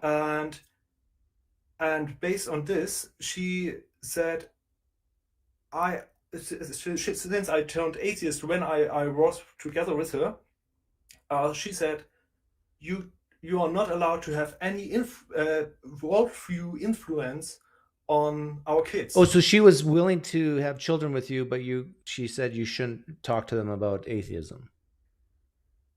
Yes, and I should go willingly to church to. So then you dumped her. Like a good Christ. Yes, I dumped her. Good for you. But yes, it turned out good for me. Yes, but if the catechism of the Catholic Church would have not been, then it would have. Yeah. And did you find a replacement girlfriend? No. Oh yeah, it's tough. I worked for shifts on the last 10 years, so but now I got a new job. Maybe now, but I'm not searching. I have a small request. Okay. You made some footage in the last days and weeks with presubs. Yeah. Could I make a video with this footage and talk over it in German? Oh yeah, feel free. Okay. Any video you want to make in Deutsch, go ahead. You don't even have to ask me next time. What's the name of your channel? Okay. Sebastian Hähner. Okay, well there you go. I just have. So if there's any Germans who rather listen to me in German rather than English, go to Sebastian's channel. Thanks, Sebastian. I hope all the best for you, and I hope you find a good-looking female replacement. Take care.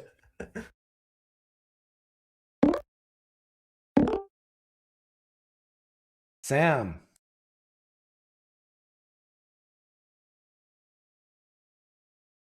Hey, Sam. You doing well?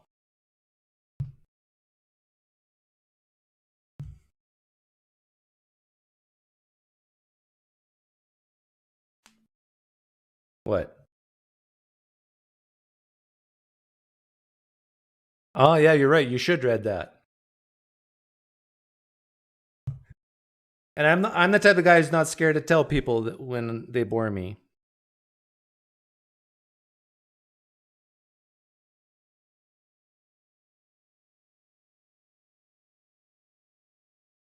Yeah, say, hey, I like you as a person. Like you're not mean, you're not cruel, whatever. But I'm not interested in this conversation. Save everybody the trouble. Daniel, what do you have a question for me? You want to share your feelings with me or what? I don't know if you had a chance to listen to it. And I said, well, is it possible that I could tell God to go ahead and sacrifice me in whatever way he wants? I couldn't care less. And also, as a reward, I don't need to be going to heaven, but cure the world hunger as a result. Could I do that? And oftentimes Christians say, no, you cannot do that because you have not led a sinless life, whereas Jesus did. And I said, how do we really know that Jesus led a sinless life? I mean, a good-looking woman was passing by and he went, check that out. How do we know he didn't do that? Or even if we were to take, say, for instance, the Sermon on the Mount, where he says, you don't have to kill someone. Even if you just get angry, you have committed a sin. So what did he do with the fig tree? He cursed a fig tree when it didn't have any fruit. But the Bible also says it didn't have fruit because it was not the season. Right. So it's a clear case where Jesus got irrationally angry. I'm not even talking about the turning the tables and the money changers and all that. That perhaps could be classified as rational. But they would say he hated the fig tree, not a person. So that's different. Yeah, but he got angry is the question. Yeah, but the verse says that if you hate someone in your heart, you committed murder, not that you just get angry in general. So Christians can get angry and not sin. That's the way I was taught. when I was a Christian. Oh, wow. They have a way out of everything. Oh yeah, yeah. It's humans. It's a human condition. We have our beliefs, and anytime we confront something that goes against it, we find ways to get around it. Rebecca admitted that that fig tree thing bothers her a lot. I wouldn't worry about Rebecca. I mean, I admire her and appreciate that she has atheists come on, but like she's a feel good Christian, right? She's like that other caller I had on, that nothing's going to change her mind. So there's no reason to talk to her, really. Now for me, some people could say the same thing about me, but I have something very clear and distinct that would change my mind. It's so simple, but they're scared of it. Like they don't want to even try to go to a cemetery with me and pray that Jesus will command people to come out of the graves, or that they'll light up my water soap napkin. They just think it's ridiculous because they know it's not going to happen. And so they just don't want to embarrass themselves, I guess. I come from a Hindu background, and I hear all kinds of things just like this. I mean, Sai Baba. I got to tell you an interesting story because it involves a Canadian. If you have the time. Yeah, make it short. I got two people waiting, but yeah, I'm familiar with Sai Baba.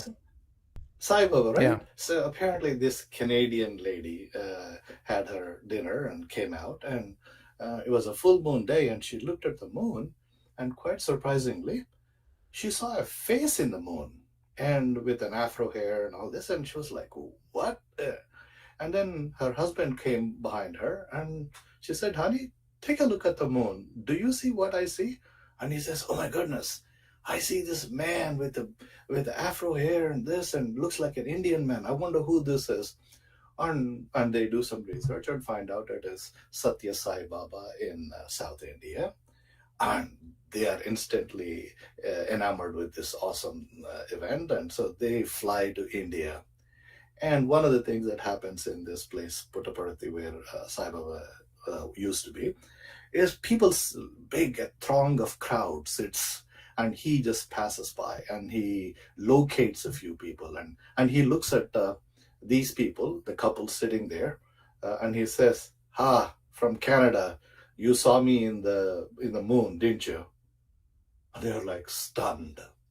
So gazillion stories of this kind are told about Sai Baba, and books are written about this. Yeah, and people gobble it up. People gobble it up, whereas Christians and Muslims and all say, that's false god or some kind of a thing. Yeah. All right, that's all I needed to share with you. Okay, well, thanks for hopping on, Sam.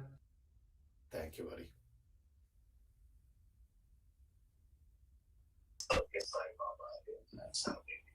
Hey, Gary. Hey, how are you? I'm doing well. Like your shirt. Good. Oh, thank you.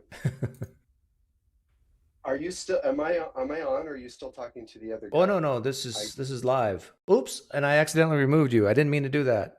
Call back in, Gary.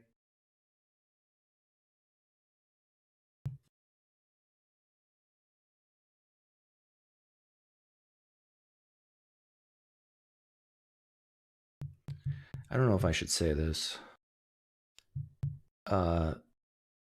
But speaking of Feelings Friday, I saw someone critique me recently, and I actually think I'm not joking here. I think I caused a mental breakdown. But am I responsible? I don't know. But whew. Okay, Gary's back.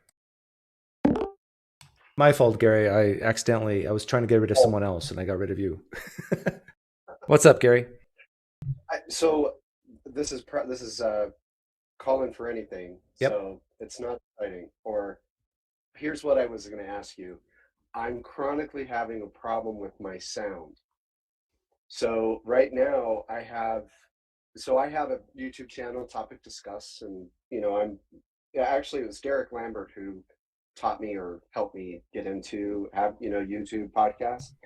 So like when I use my AirPods here for the sound, I feel like that it doesn't sound, it kind of sounds crackly, and I'm just wondering if you hear it very well, or if I were to just speak directly into the camera microphone. Well, let's try it. Let's compare. Okay. All right. So this right now I'm on my AirPods. So I'm now going to switch to the webcam. Okay, go ahead. So okay, so I'm on the webcam now. Speaking. Yeah. Okay. The webcam is actually delayed. It sounds better, the webcam, but still not good. What you should do is just spend $100 and buy a Blue Yeti or something. Okay. And so you don't use like a sound mixer? No. Well, I do through XSplit.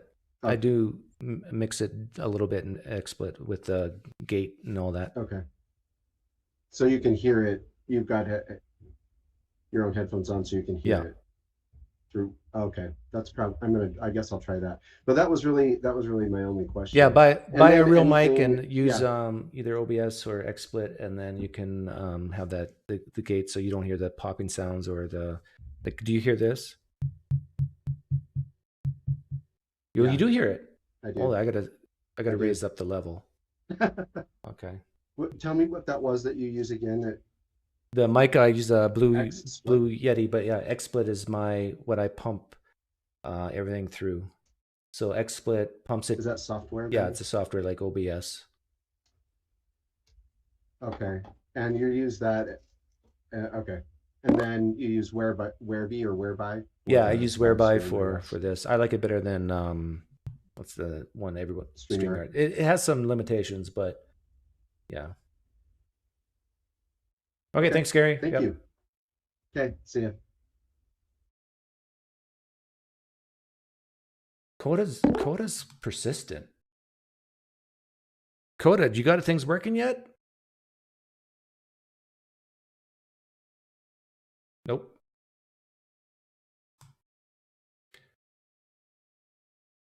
The precept David wants on again. What do you guys think? Should I let him in? Yeah, you got it, Ash6. No, I'm not a programmer. Actually, I used to be when I was a kid. Apple IIe, I programmed it for my dad's business. And then I stopped programming when I was 17. Just use BASIC.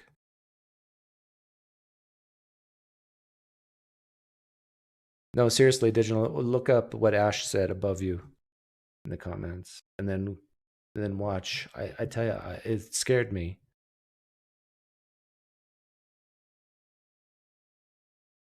Yeah, I'm gonna have fun with David here.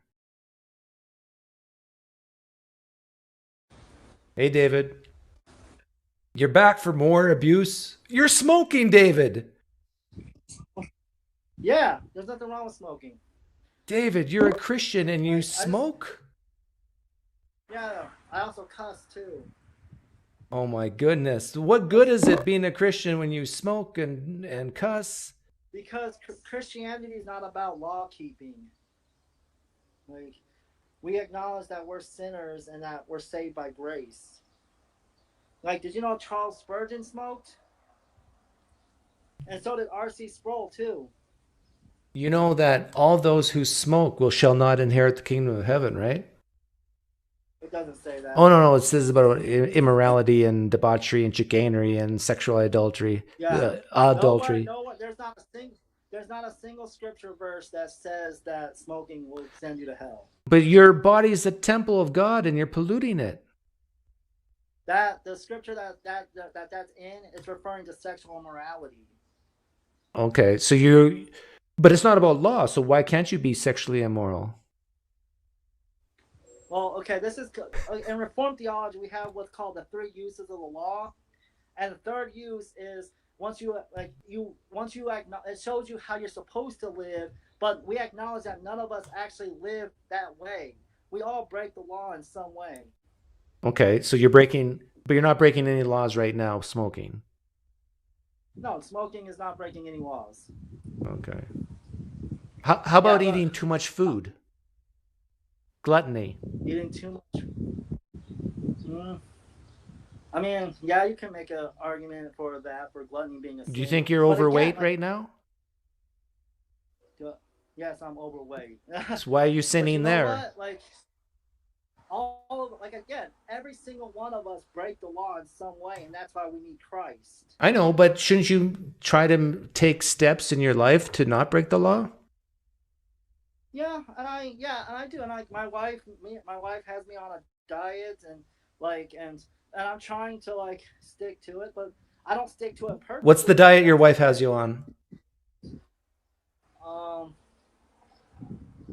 Just healthy food, like vegetables and stuff like that. Yeah. Well, I don't. You know what? If you really want to lose weight, do what I do. What?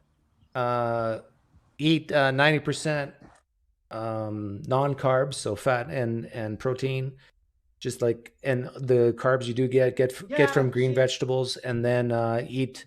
How heavy are you right now, may I ask? I don't want to say that. Okay, well, let's say you're 200 pounds. Eat 1,000 calories a day for 3 months, and you'll get to your goal weight, and then you can increase your caloric intake and then maintain. And you're going to look good. I mean, your wife is going to have so much coitus with you, and you're going to say, it's because of that atheist that I am now obeying the Lord better. Well, in Reformed theology, we acknowledge that even atheists know natural law. So even atheists can know things about the created world and how Yeah, exactly. how things work. So you should come to atheists for advice on how to be more moral. Oh, my therapist is an atheist. When I go to see my therapist, she's an Oh, really? atheist. Yeah. Huh. Yeah. What does your pastor say about that? Well, my pastor is actually part of what's called nouthetic counseling, and I'm adamantly against nouthetic counseling. Like, if you see on my channel, I'm always speaking out against nouthetic counseling. Was it emphatic? What did you say? What type of counseling? It's called nouthetic counseling. Nouthetic. What is that? It comes from the Greek word it means admonish. Oh, it makes you feel bad. Yeah, it's like the way I don't think that nouthetic counseling is helpful to anyone. Like it's caused more damage than it's helped anyone. I think I'd like it. But nouthetic counselors they tend to be against psychiatry and psychology. Oh, then I'd be against it. Okay.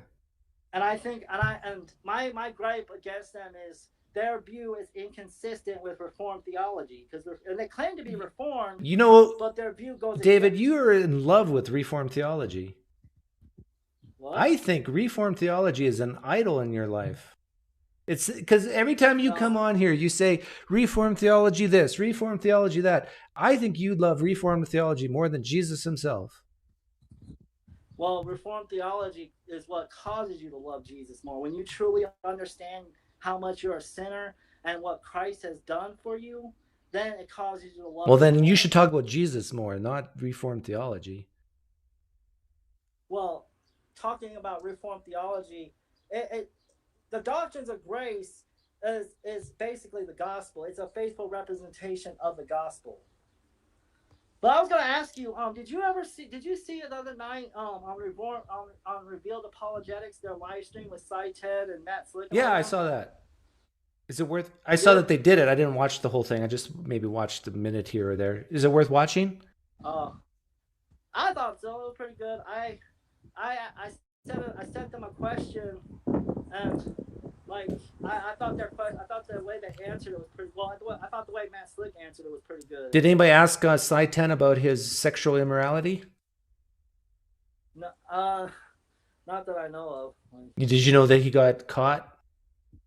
Well, from what I understand, there was accusations, but from what I understand, that he was actually he was actually absolved of that. Like they found out that that the accusations weren't real. Oh, really?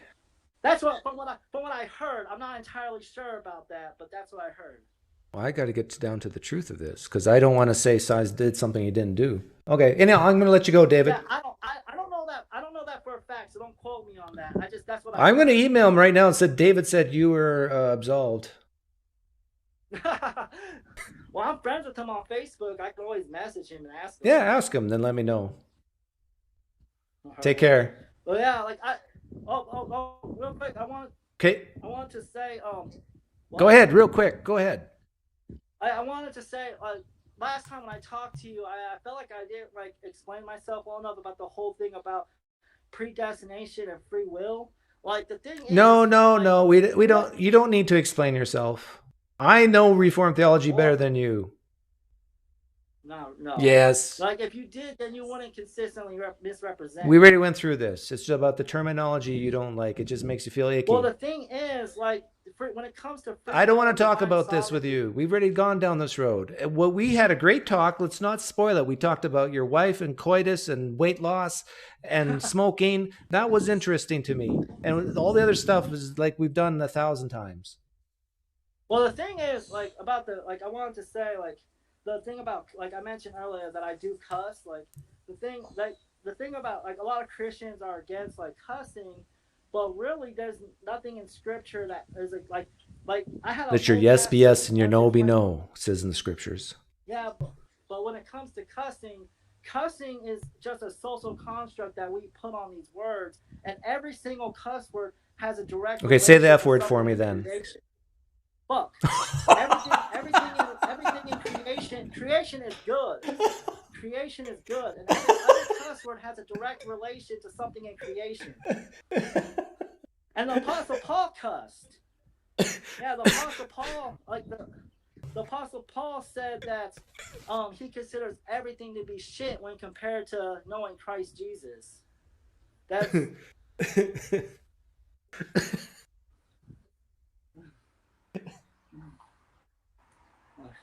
So really, there's nothing wrong with Christians cussing. Oh, thank you, David, for that. I appreciate it. Have a good day. Have a great weekend. All right. Talk to you later.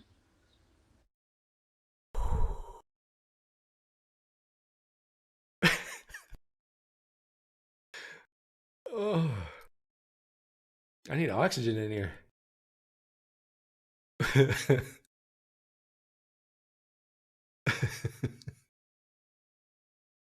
Say the F word. On command. It's like without even hesitation. How do these Christians swear like that? I mean, I can't. I'm a former Christian and I can't do it. You can't help but smile like a little bitch. Yeah, I know.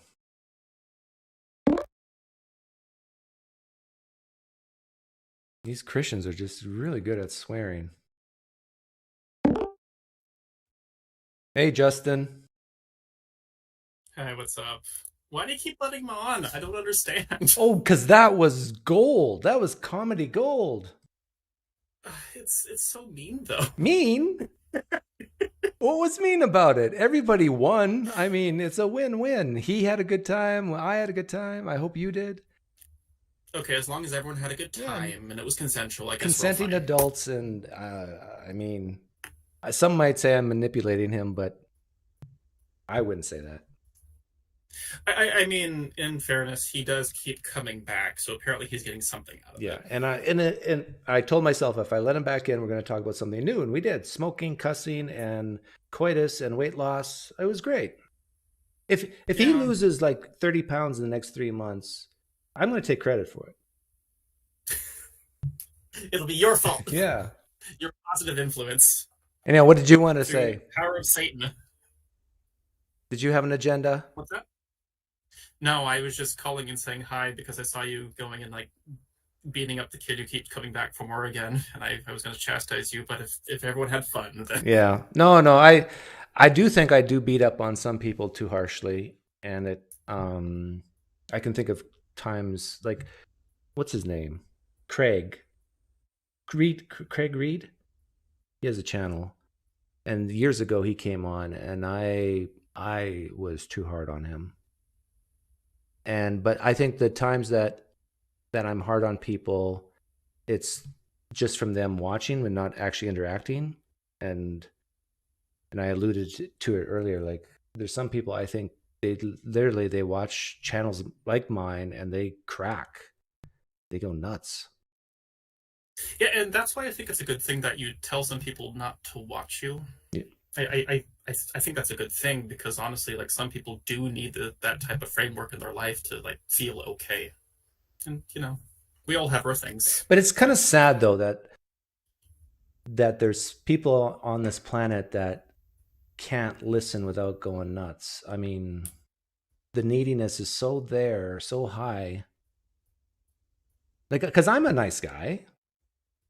Like, even when I'm mean to people, it's like in a kind of a fun, teasing way.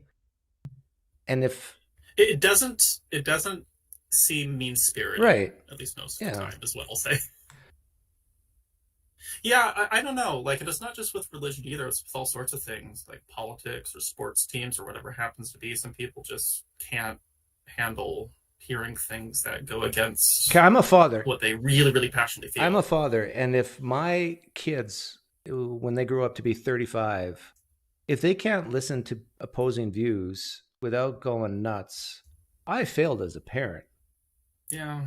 Like, man, maybe some of it's genetic with people, but like a job of a parent is to basically, like, every dad teases his daughter and son, but mostly daughters, because there's a reason for that. And that is that when a man can't hurt you, it's a way to insulate the woman against these men who try to control or whatever their lives. And, oh, you think you're hurting me? Am I hurting my feelings, controlling me? You should see what my dad does. Like, you got nothing on me.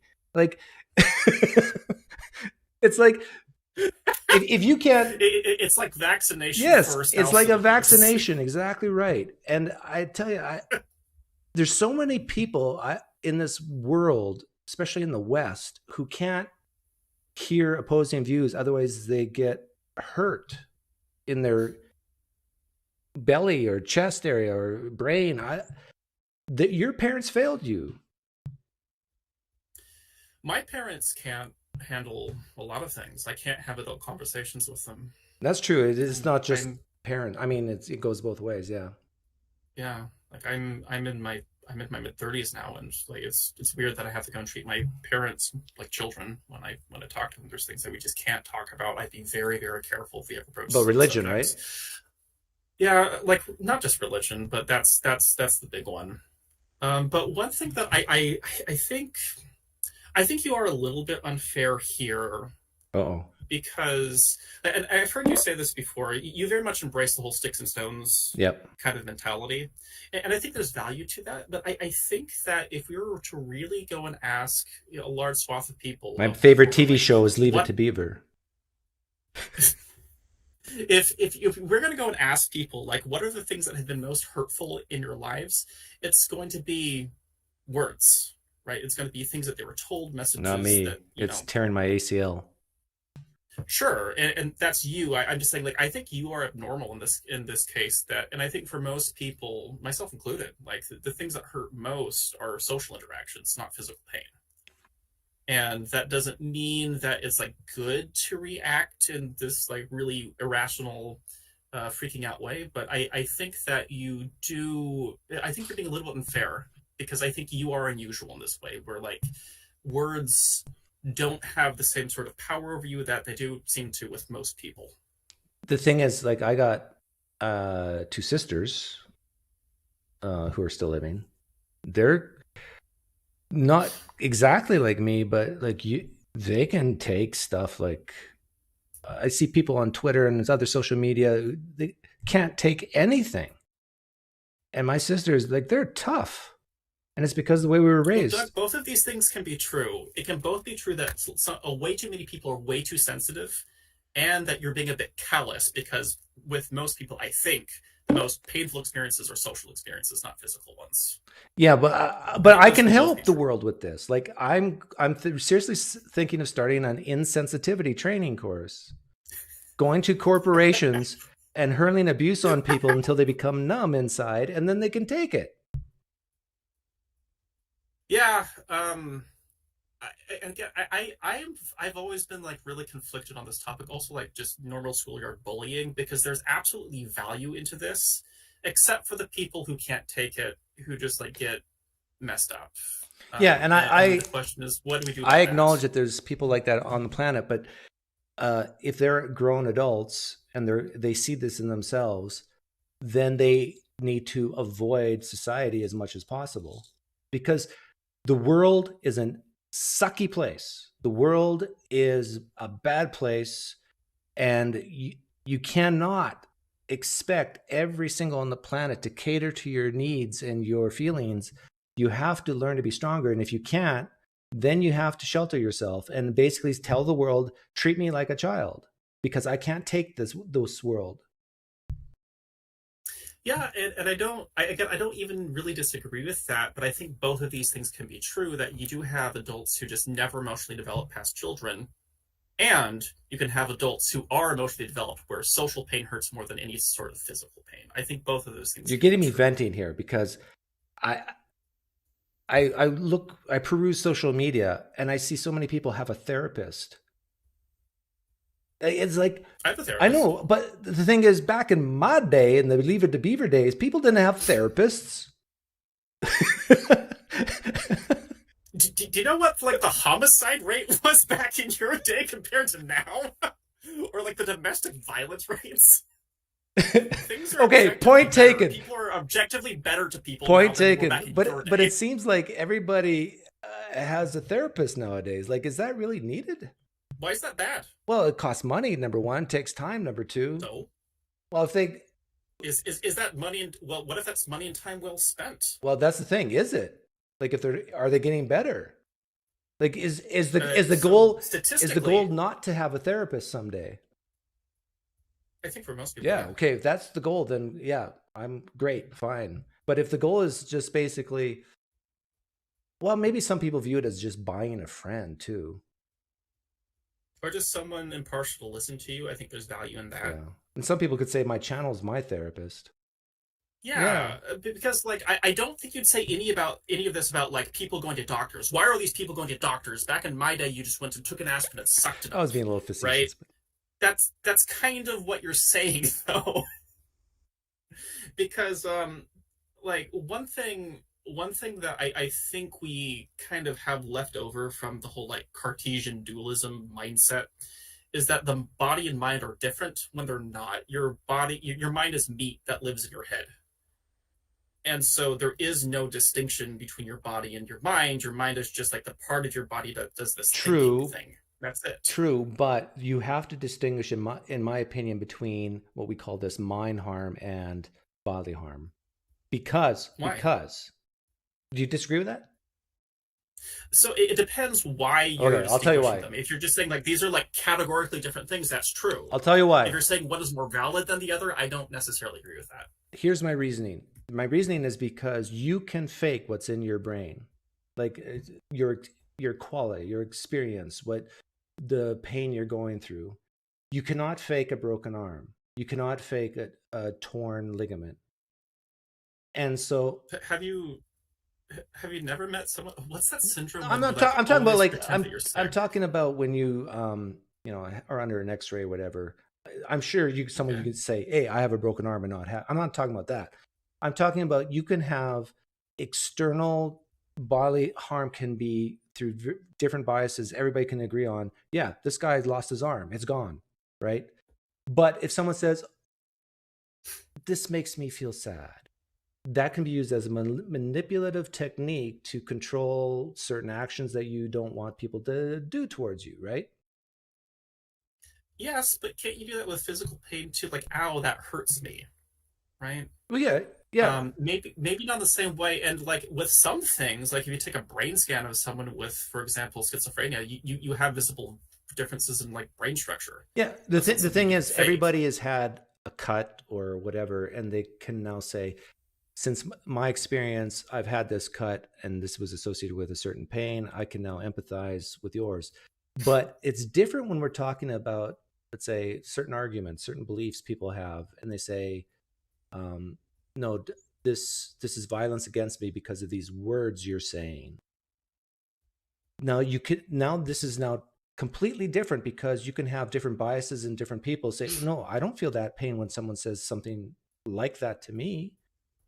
So just because you're experiencing pain, sure, you're experiencing pain. Let's say it's legitimate. That's on you though, not on the person that you say is causing it. All things being equal, I agree. I would not agree if you have like an actually hostile environment, right? And I think an example of this is like if you go to work every day and you actually are being bullied, if people are like, every single day your lunch is gone, every single day you get yelled at and no one else does, right? If you're talking about adults or kids? Like, yeah, both. Yeah, I've been told that adults can be bullied, but it's really hard for me to really empathize with it. So I think part of that is you probably have a disproportionately like high amount of like good people in your life. Well, I've been working for myself for many years, so yeah. But even when I didn't, like if I'm in that situation, if I try to empathize, I just leave that situation. Well, what if you, let me just paint a situation, and this is not unreasonable. Like this isn't a rare situation. You're in a job that you hate. You have to do it because you have bills to pay. You cannot afford to miss a paycheck. You're a woman. Your boss says you want to keep this job. You have to come in the back room and suck my dick, right? There's no physical violence here.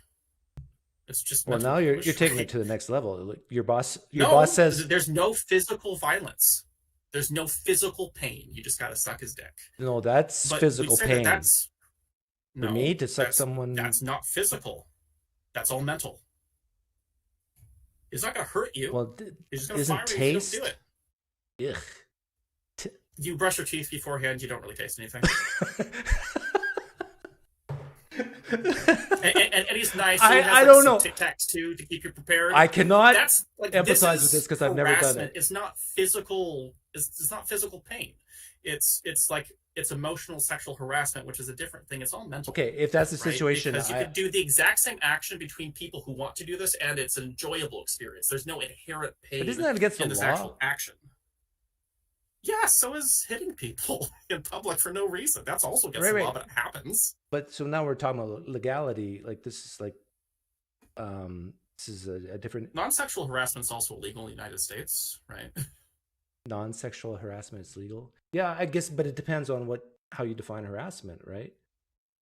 It's prolonged. Okay, so what's the definition? It's like prolonged, repeated, unwanted, hostile or not even hostile, prolonged, unwanted, repeated interactions that aren't like directly work related, like in the work environment. That's generally the definition. Okay, so is my channel, my YouTube channel, the definition of Christian harassment? If it's prolonged and unwanted. 5 years.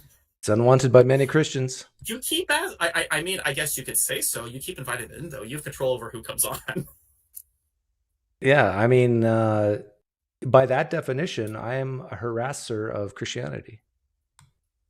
Oh, should I don't think Christianity is. But nobody, no atheist here would say I should stop because I'm harassing Christians. Maybe some would, but. Well, that's why I'm specifically saying workplace. Like that's the definition of workplace harassment.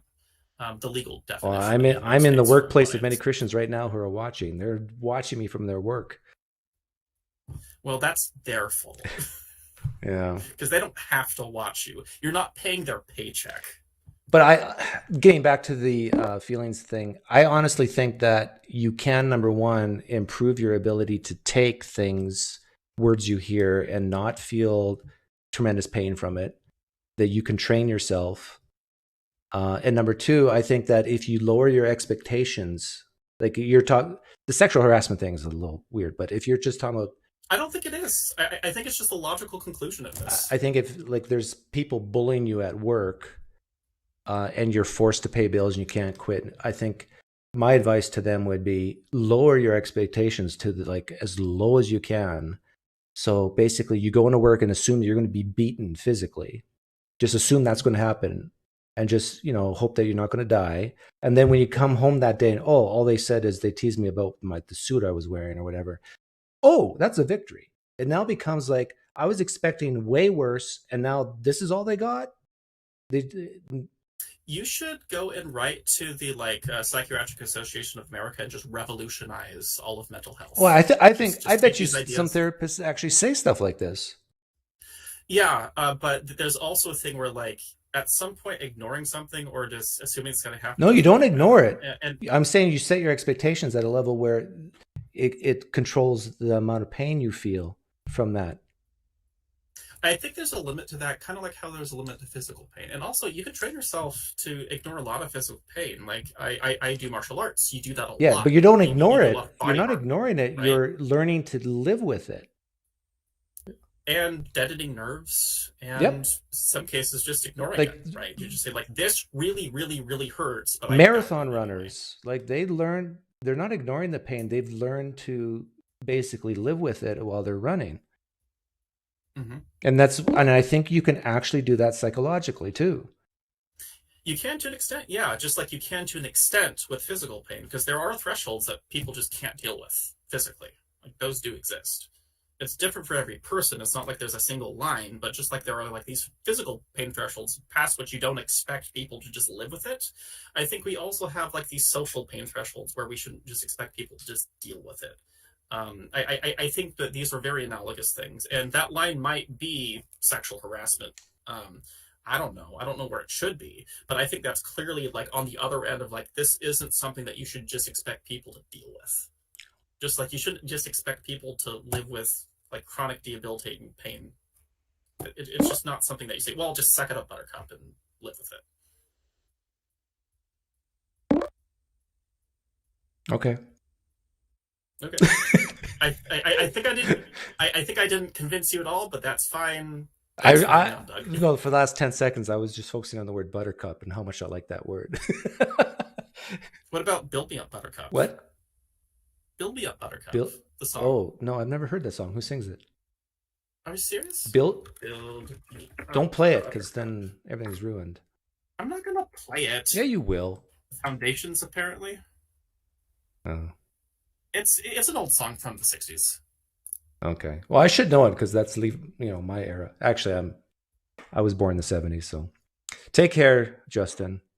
And do not offend people with your words, okay? Too late. I've already offended you. Exactly.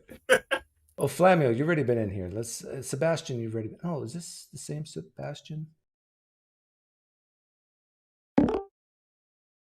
No, a different Sebastian who looks nervous. You better not get in a car accident. Oh wow, I'm so happy that this worked out. I'm sorry. I said you better not get in a car accident. Hello. Wait. No, maybe a small one. So, Hi. So my name is Sebastian. is it raining? It is raining. It's we got a good trifecta going on. I'm in a car. It's raining, and then I don't know what the third thing is, but yeah. You look like a Christian to me. That's funny. I technically am. So I'm Catholic. Yeah. Officially. Yeah. You got that Catholic look about you. Well, here's why. I had to dress like this, so right now I'm in a 3-piece suit. My roommate Eric has been trying to get me on your show for a while because I work for the Catholic Church. Oh. Okay. And he wants me to deconvert you? That's exactly what he said. No. He said that you wouldn't try to change my mind, that we just have a nice conversation. But I told him that we would be a lot more alike than what I think he thinks. Because I'm not a 100% believer of my faith, and that's part of why I wanted to have this conversation. Are you an 80% believer? 51% believer? Where are you at? Yeah, let's go 51 right Oh, now. wow. That low. Yeah. That's not good. Because you work for a Catholic church, you said. I work for many Catholic churches. What do you do? I'm a singer. So I'm a musician, so I get hired by a lot of big churches in Connecticut, New Jersey, New York, and I lead the congregation in song. I used to do that too. Nice. Yeah, I played saxophone.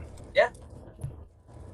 Oh, that's cool. I wish I could play the saxophone. So you lead people in worship.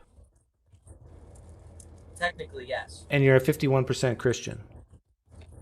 Yes. So how does that work exactly? That's a great question. So all of my life, I've been like a devout Catholic with, I would say, a twist. My grandmother, so I come from an Italian background, northern New Jersey. You kind of have to be Catholic. No You got mafia in your family? But Do you have mafia in your family? not directly. But yeah. Anyway, I don't want to go into that, but yeah. And I grew up with the church, and I was very close. And the church that I belong to, which I'm not going to say the name of, is a very, very, very, very big parish. And yeah, recently I've just come to the conclusion that a lot of what I believe in is more for comfort than it is for truth. Yeah. What's the comfort part? Like, what do you actually get? A sense of peace, even though a lot of what I believe in probably isn't true. For me, a sense of prayer is helpful and it's relaxing. And the idea that I am loved by a greater power is peaceful. And also the idea that there isn't a creator. Well, see, that's part of it, right? Because if there is a creator and if he's all-knowing and all-powerful, may I curse on this show? Yeah. Is pretty fucked up because there's a lot of bad in this world, and that's a big belief of the Catholic faith, that not necessarily all things are from God, but God could create good things from bad things. So not everything has a purpose. Like, not all bad has a purpose. Yeah. Yeah, and you don't think currently, do you think you could find a replacement? Let's say the intellectual part of you overwhelms that peace desiring part of you. What could you replace Christianity with? I don't know. I'm not at that place yet, especially because these are new thoughts. And today kind of confirmed it. So the reason why I'm in this three-piece suit is because I just sang a funeral for about 2,000 people because 4 kids, 16-year-olds, were stabbed to death by other 16-year-olds. Oh my goodness. And it's tough to find the reasoning in any of that. How can you do that? Like, that's so sad. Like, how do you keep it together? It's tough, and that's the faith aspect for me, and that's the comfort aspect for me, because I know that what I'm doing, even though a lot of this might not be real, is comforting for a lot of people and even myself. What song did you sing? I did a lot. I did an Ave Maria. I did Be Not Afraid, On Eagle's Wings, Panis Angelicus. Yeah, some good music. Well, good for you. I'm sorry, I'm driving no, right now. Thank no, I respect that. And I hope you did give the parents comfort there. And I'm sure you did. I hope I did. And see, that's the thing. I say 51% because I was very emotional during the Mass, and I put forth faith and emotion into it, even though, again, I'm having all these questions and all these doubts. Yeah, I don't know what to say to you, because part of me just wants to say, stay Catholic. Keep doing what you're doing. You're doing great work, whether there's a God or not. And I think that should be more the message of faith. There's a great show, South Park, A lot of people watch it. It's offensive. It's funny, but everybody gets made fun of. There's this one episode where they make fun of Mormons, and at the end of it, the little kid who's in the Mormons in the Mormon faith says that I don't really give a shit that this stuff is made up. It's helping me to be a better person, and if you can't accept that, well, then screw you. But I'm not saying that you are or anybody else is. I'm just saying that for a lot of people, faith can be really helpful. But the tricky part about it is when that faith gets twisted and turned into when people think they're doing something really good and they're doing something harmful. And that can be a fine line. Yeah. They're really fine. Yeah, I agree. And that's one of the points like Christopher Hitchens would make, that like if I could sing as well as you, I could, as an atheist, have sung at that funeral today, and yet I don't have the baggage of, let's say, making them feel guilty or threatening them with hell or any baggage that might come along with a certain part of a religion. But the good stuff that you did today, I could do. I even sing religious songs, right? So, should we focus in on the good aspects of religion and even still call ourselves atheists and do those good things? I think it's really about balance, which is hard to find in this day of age because extremists are not as popular as people would think, but they're advertised as the main focus, which is, it shouldn't be, but it is. And so finding that balance, that you don't have to be a zealot, you also don't have to hate Catholics or Christians or any other type of faith, but realizing that gray area is really, really important. Yeah, the problem is, I'm not sure if you're familiar with terms like historical Christianity and progressive Christianity. Have you heard those terms? No. Yeah. Basically, the progressive Christians, I would say, are Christians like you that focus on the good stuff about the religion and, caution against the twisted parts. And do we really know this is what Jesus said? Or is he against homosexuals, for example? And so right. They're a lot more leaning towards the mercy side versus the justice side. But the problem with that is, if you just read the text, it sounds like the historical conservative type Christians are right. And so then what do you do as a Christian? Do you just simply ignore the parts of the Bible you don't like and focus on the ones you do? Or do you try to be consistent and accept all of it? Or do you just let it all go? Exactly. You're right. And according to the Catholic Church, you're not supposed to ignore parts of the Bible. And according to conservative Catholic America, those who do that are against the church and are bad. And even I have friends who are really good people who say some really terrible things and believe in really terrible things because they think that the Bible is infallible. Even if they were to say, even the progressive idea, which should be a normal idea, that the Bible is supposed to be metaphorical, still, if they believe all those metaphors, there's a big problem. Do you have any questions for me? Here's your chance to ask an atheist anything. I wish I did.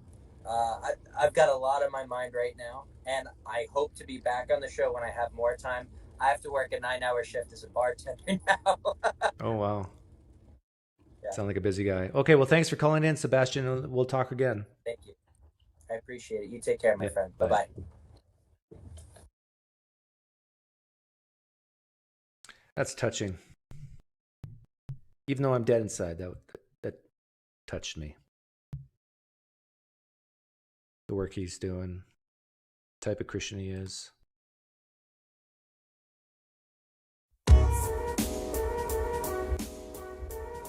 And that's why we're going to end it here on a good note.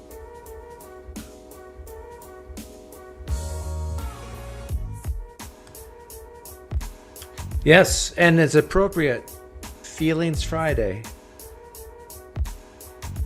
Because feelings are real. All you hard-hearted atheists out there who don't acknowledge feelings, stop it.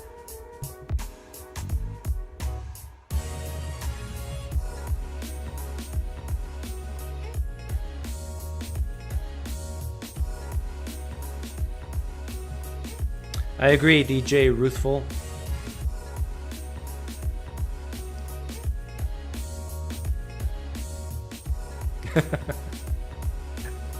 Bill Shirk says I was going to show my body, but we ran out of time. Let me encourage everyone here today.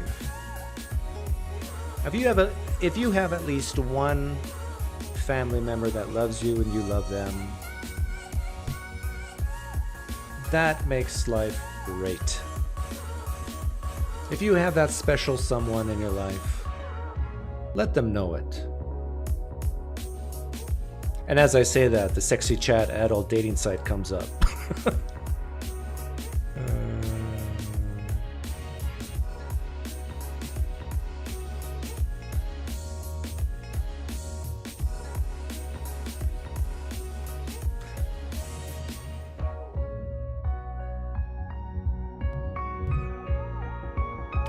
Because today I'm going to go out with my family, have a great meal, probably watch some TV or movies with my son.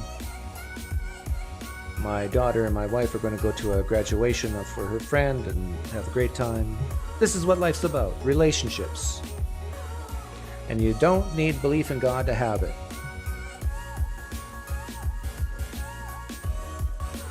Can I get an amen?